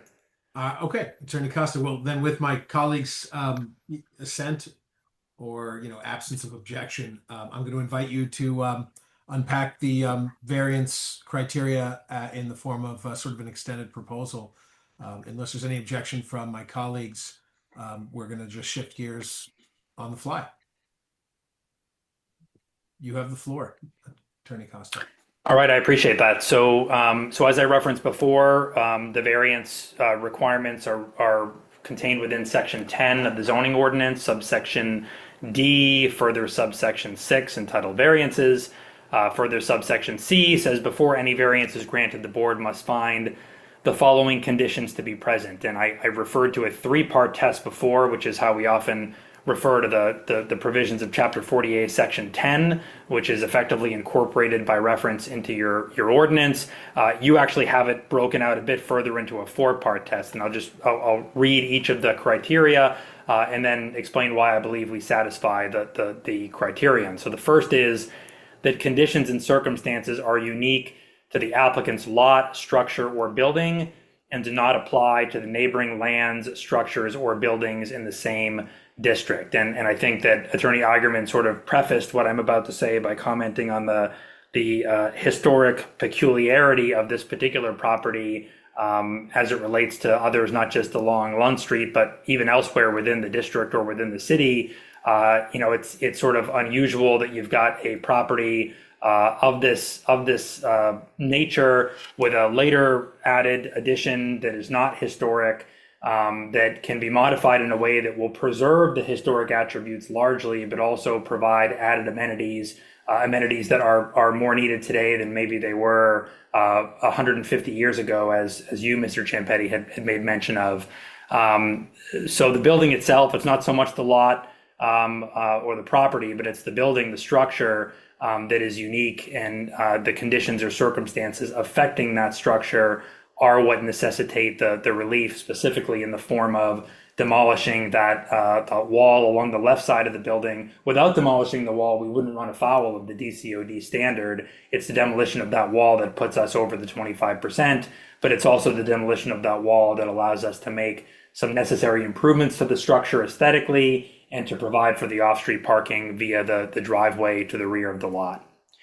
The second criterion is that strict application of the provisions of this chapter, meaning the zoning ordinance, would deprive the applicant of a reasonable use of the lot, structure, or building in a manner equivalent to the use permitted to be made by other owners of their neighboring lands, structures, or buildings in the same district. I will note that the language says reasonable use. It doesn't say any use whatsoever. It speaks of reasonable use. And again, as we looked at some of those photographs of other properties along Lund Street and elsewhere in the vicinity, many of those properties did offer some form of off-street parking. This property currently offers no off-street parking. It requires 4 spaces because it's currently a 2-family. By converting it to a single family, we are immediately reducing the requisite parking by 50% from 4 spaces to 2. And then, of course, we're providing off-street parking where there is none today. So we're eliminating what is today a need for 4 on-street parking spaces to effectively a need for 0 on-street parking spaces, and potentially adding the benefit of additional guest parking to the extent that other vehicles were to park tandem within the driveway. Criterion 3 says the unique conditions and circumstances are not the result of actions of the applicant taken subsequent to the adoption of this chapter, again referring to the adoption of this provision of the zoning ordinance. And these conditions are not anything that are the consequence of things done by the applicant. The applicant has only recently acquired the property. These attributes of the property date back, as you saw, 150 years to the late 1800s and early 1900s, when what we believe was the former building that might have been used as a cigar manufactory was replaced with a building that has the footprint that our current building has. That footprint has existed for the past 150 years. And then finally, the last criterion is that relief, if approved, will not constitute the granting of a special privilege inconsistent with the limitations upon other properties in the district. Again, we don't view this, and I don't believe the board views this, as any sort of a special privilege. In fact, we're offering a benefit to the community, to the city at large, by providing off-street parking where none exists today, in addition to preserving a historic structure and making appropriate renovations and improvements to that structure to restore some of some of the former attributes that maybe have been lost through the years. Things like replacing the vinyl siding with clapboard siding by converting it or reverting it to a single family structure and providing the entrance at the front. Those will be improvements that are consistent with its historic character. Thank you. Okay, very good. Thank you, Attorney Costa. I will, just in the interest of completeness, I'm going to just, since we have now new presentation before us, does anyone who is here from the public listening along the way wish to add anything new to your comments? Of course, any of your comments already made, we continue to take and hold as part of the record. If there's anything new that you wish to add, we'll hear you. And if there's nothing new, then we'll just move on and along. I see the hand of Alyssa Christie. Alyssa, we'll unmute your mic if you wish to be heard on the additional presentation information by the applicant. Thank you, Chairman. I've opened up my computer to some of my neighbors here. So I have Chris Davis here, who resides at 1 Lunt Street. I've been watching the gentleman. I've been watching this hearing with interest. live at 1 Lund Street with my wife, Lori. We fully support the project as it's been outlined. And as you've gotten into the details here, to me, it becomes even more compelling that, this project go ahead. There's just so many positive aspects of it in terms of parking, access for emergency vehicles, just the whole appearance of the neighborhood. It just is a significant upgrade in many different dimensions. So thank you.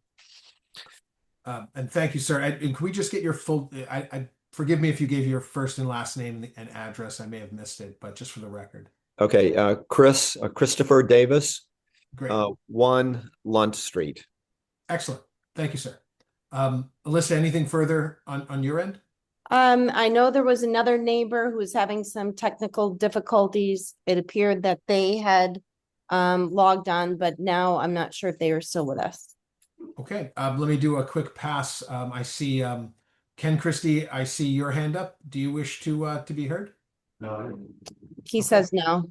Very good. I see the hand up of it just says Mike. And Mike, if you can hear us, we don't see a last name, but I'd be happy to recognize you if you want to give us your first and last name and your address.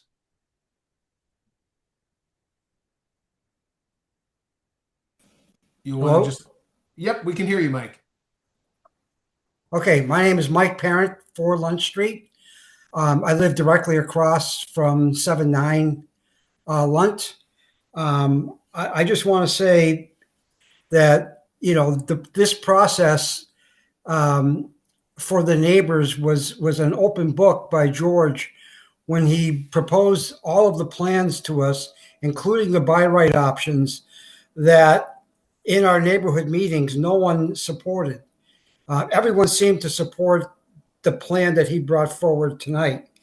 And, with the parking, with the aesthetics, and everything that goes with this project, he has the full support of the street and the neighborhood.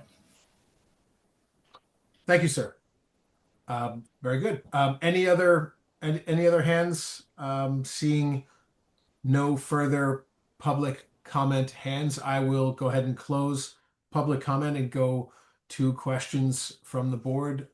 Any new questions or any existing questions?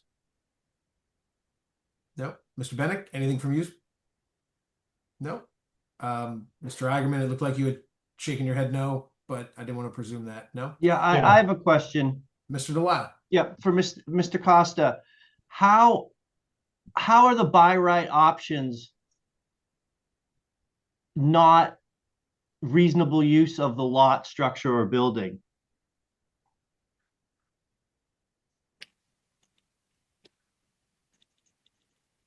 So let me address. That's point number 2 of the 4-part test. Yes, how do the by right options fit with point number 2 of the 4-part test? Sure. So I'll respond to that a couple of ways. I was scrolling down to my last couple of slides in my presentation that show the by right options that are presented. So we offered 2 alternative by right options. The first was the sort of cantilevered option where we reduced a portion of the right side wall, but only to a height of 8 foot 6 inches. But we continued with the conversion of the residence to a single family. The second was that we retained the 2-family use of the property, but we added, I think, dormers that would not exceed 500 square feet so as to not trigger the need for zoning relief.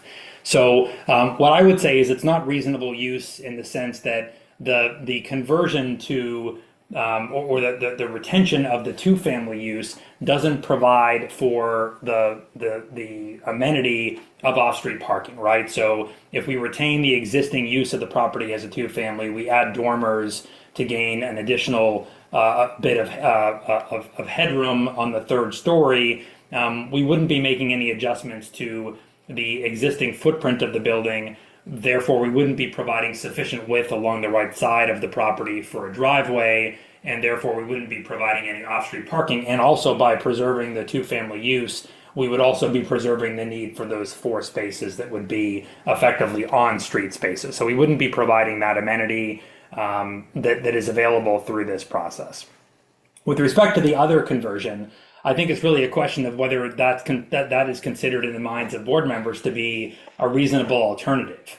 I guess you could conclude that it's a reasonable alternative, but does it reasonably preserve the historic character of the property by providing for a cantilever design on the right side of the building?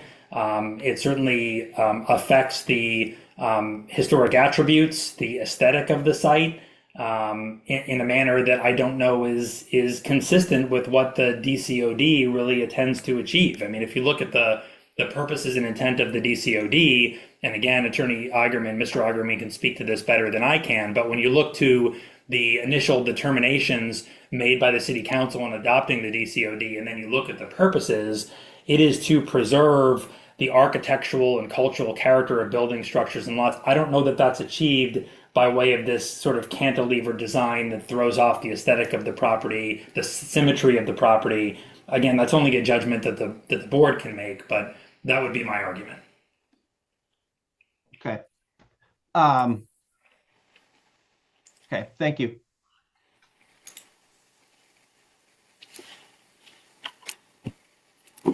Thank you. Mr. Swanton, did you have any questions? Yeah. You know, in my years on the board, can you hear me? Yeah, we can hear you. Okay, it seemed to be echoey. On my years on the board, I haven't been very enthused about granting variances. And I know I'm the one who brought this up. And I don't know if this is a question for Attorney Acosta or for somebody else, but there's an awful lot of houses in the South End who are close to their neighbors, and if they sliced off a piece of their house, they could have a driveway to their back and put a garage in. I guess I'm a little concerned about, I realize we don't set precedences with a variance legally, but in people's minds we do. A lot of people's minds we do. And I guess I'm wondering if we go down this path here, and I know I'm the one who asked the question in the first place. Is it open season to slice the edge off your house and put a driveway in and a garage? Is that what happens?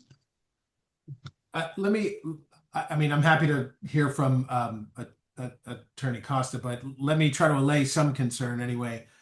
I would say the answer to that, is no, because you hit the nail right on the head. We don't set precedent legally or otherwise, or any other way. We make case by case decisions that are, by their very definition, appeals. We grant relief, and by its very definitional requirement, we grant relief based on very specific facts. So anything we do tonight or any night has no impact on anything we might do any other night. Every single thing would have to come before us. So if by open season it just means others might get the idea, it doesn't change the barriers to entry that exist now. They would exist then, which is redress and review by this board as the permit granting body. And so that gives me some comfort. Otherwise, we would be hamstrung in an ever aggregating way over time. It would only consistently aggregate further shackles for each and every one of us and all of our, successors to this work. If every single time we acted, we created some new, some new link, in some chain, so I try to resist that thinking myself. But Attorney Costa, do you want to address this any further? And I do, and thank you, Mr. Chairman. And I appreciate the question. As I think some of you know, a substantial part of my practice is representing municipalities. So I get this question often from the boards that I represent. And I give that sort of stock answer, which is I can cite chapter and verse. I can give you the case law that stands for the proposition that municipal boards and commissions are not precedent setting. But I can appreciate the fact that boards are nonetheless concerned about the practical effect of the decisions that they render. And so I do advise that they try and achieve some degree of consistency and give themselves the ability to distinguish one case from another so that similarly situated applicants are treated in a similar fashion. What I think I would say to you in the context of this particular proposal is, I know some of you have been on the board for a number of years. Some of you are more recent members or additions to the board. My understanding, my recollection is that the demolition control overlay district was adopted in 2014, I want to say. So that's nearly 12 years ago. And I suspect that none of you can probably remember. And I've done a fair amount of work, and my firm has done a fair amount of work before your board over the years. And I can't remember another circumstance where an application for a DCOD special permit, whether paired with a special permit for nonconformities or otherwise, has raised this concept or prospect or possibility of a variance. Because the fact that we've talked about this for the better part of 2 hours tells you that this is a fairly unique set of circumstances. This is a variance that is going to still be paired with a special permit because the special permit for nonconformities is still required. And so the nonconformity standards still need to be satisfied, and we believe are satisfied. The generic special permit standard still needs to be satisfied. And so this variance is issuing in the context of the proposal that's before you, and in an effort, together with the relief granted through that nonconformity special permit, to preserve the historic character and historic attributes of this site, but in a manner that allows this property to be sort of retrofitted in a way that allows it to meet modern day needs and provide modern day conveniences. It's not simply that we're coming before you saying, we want to add a garage to the rear of the structure, so please allow us to shave off a portion of the building. We're coming before you with a comprehensive proposal that involves removal of a one-story addition at the rear of the property, renovations to the building, the addition of the driveway for off-street parking, plus the garage, improvements to, of course, the interior of the building as well. And so this is a wholesale proposal that's before you. I think that it can be distinguished from probably most every other proposal that comes before you. And I don't have the concern, easy for me to say, I'm not a member of your board, but I don't have the concern that by granting a variance in this circumstance with respect to this project, with the facts that are before you tonight, that you are establishing some sort of a precedent where now anybody that wants a garage can ask to shave off 2 feet from their building, and you're obligated somehow to grant a variance. You wouldn't be anyway as a matter of law, but I think that there are enough distinguishing factors that you can point to this case and distinguish it from most any other case that's going to come before you.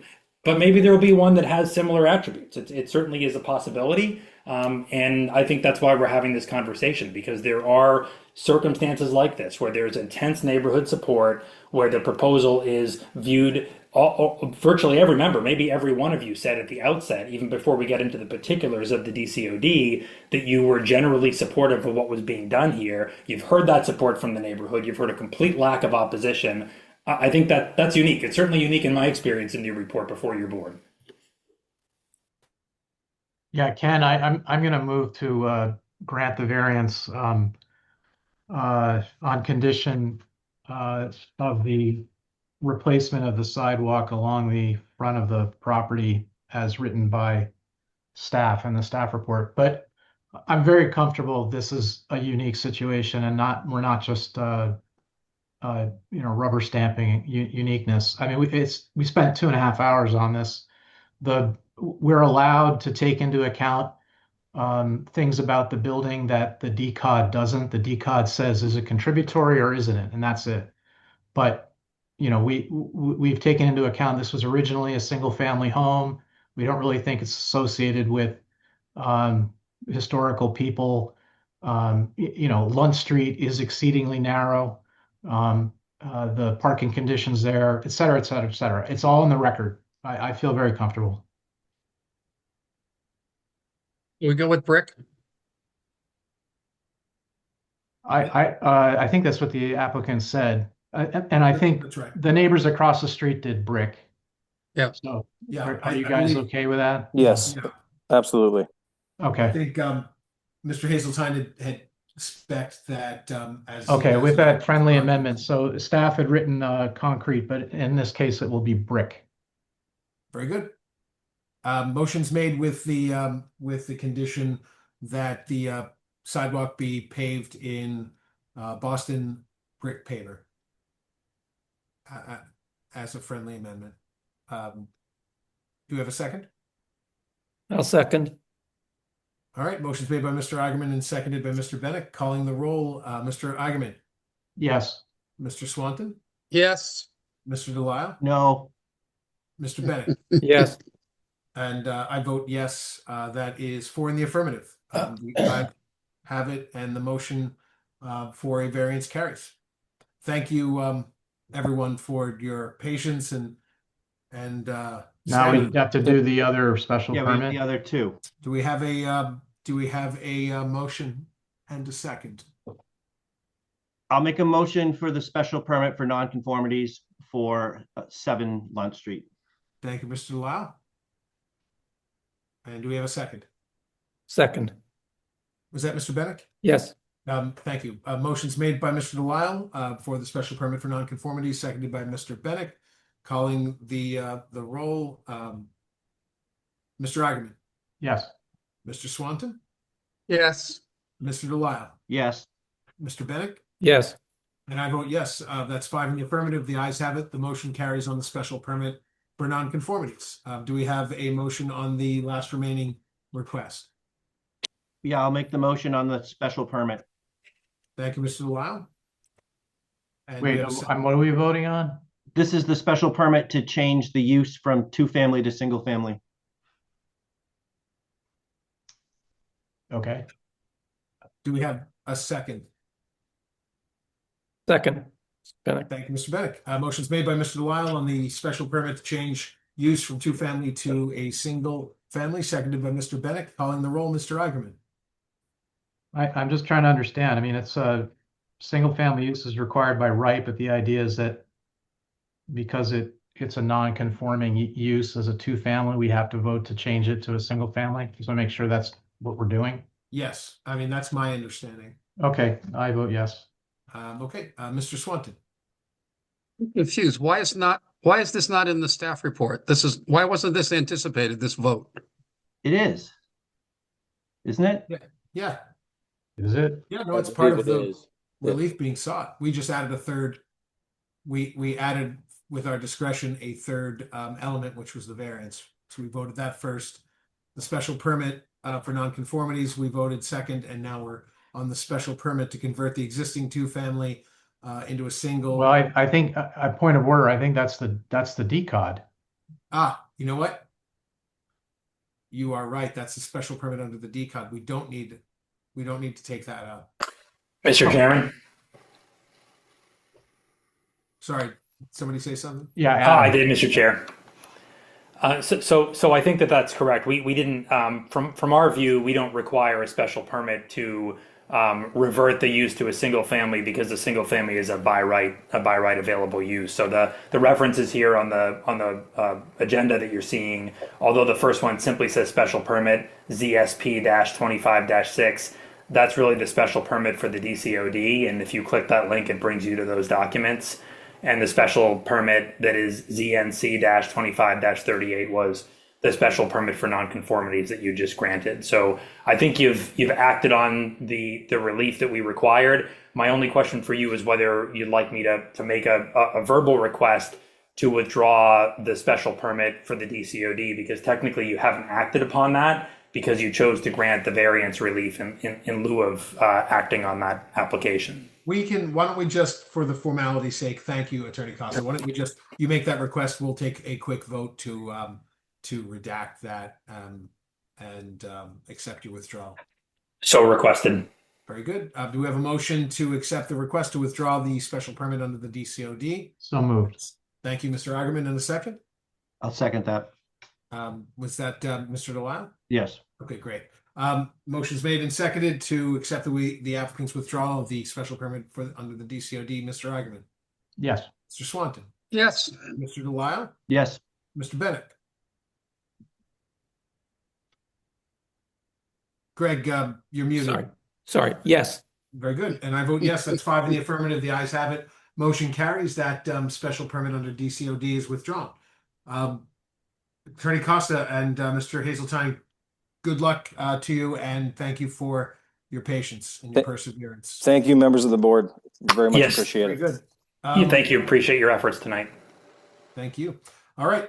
That concludes our public hearings. We will close public hearings at this point and go into our business meeting. We have the approval of the minutes of 112, 113, and 114, 2026. Any comments on our minutes for Miss Joy? And if not, do we have a motion to approve all of them on, we can do all of them as a tranche, or we can do them separately if there's comments? No comments. Very I good. move approval. All right, do we have a motion to approve all of the minutes of January 12th, 13th, and 14th of 2026? So moved. Second.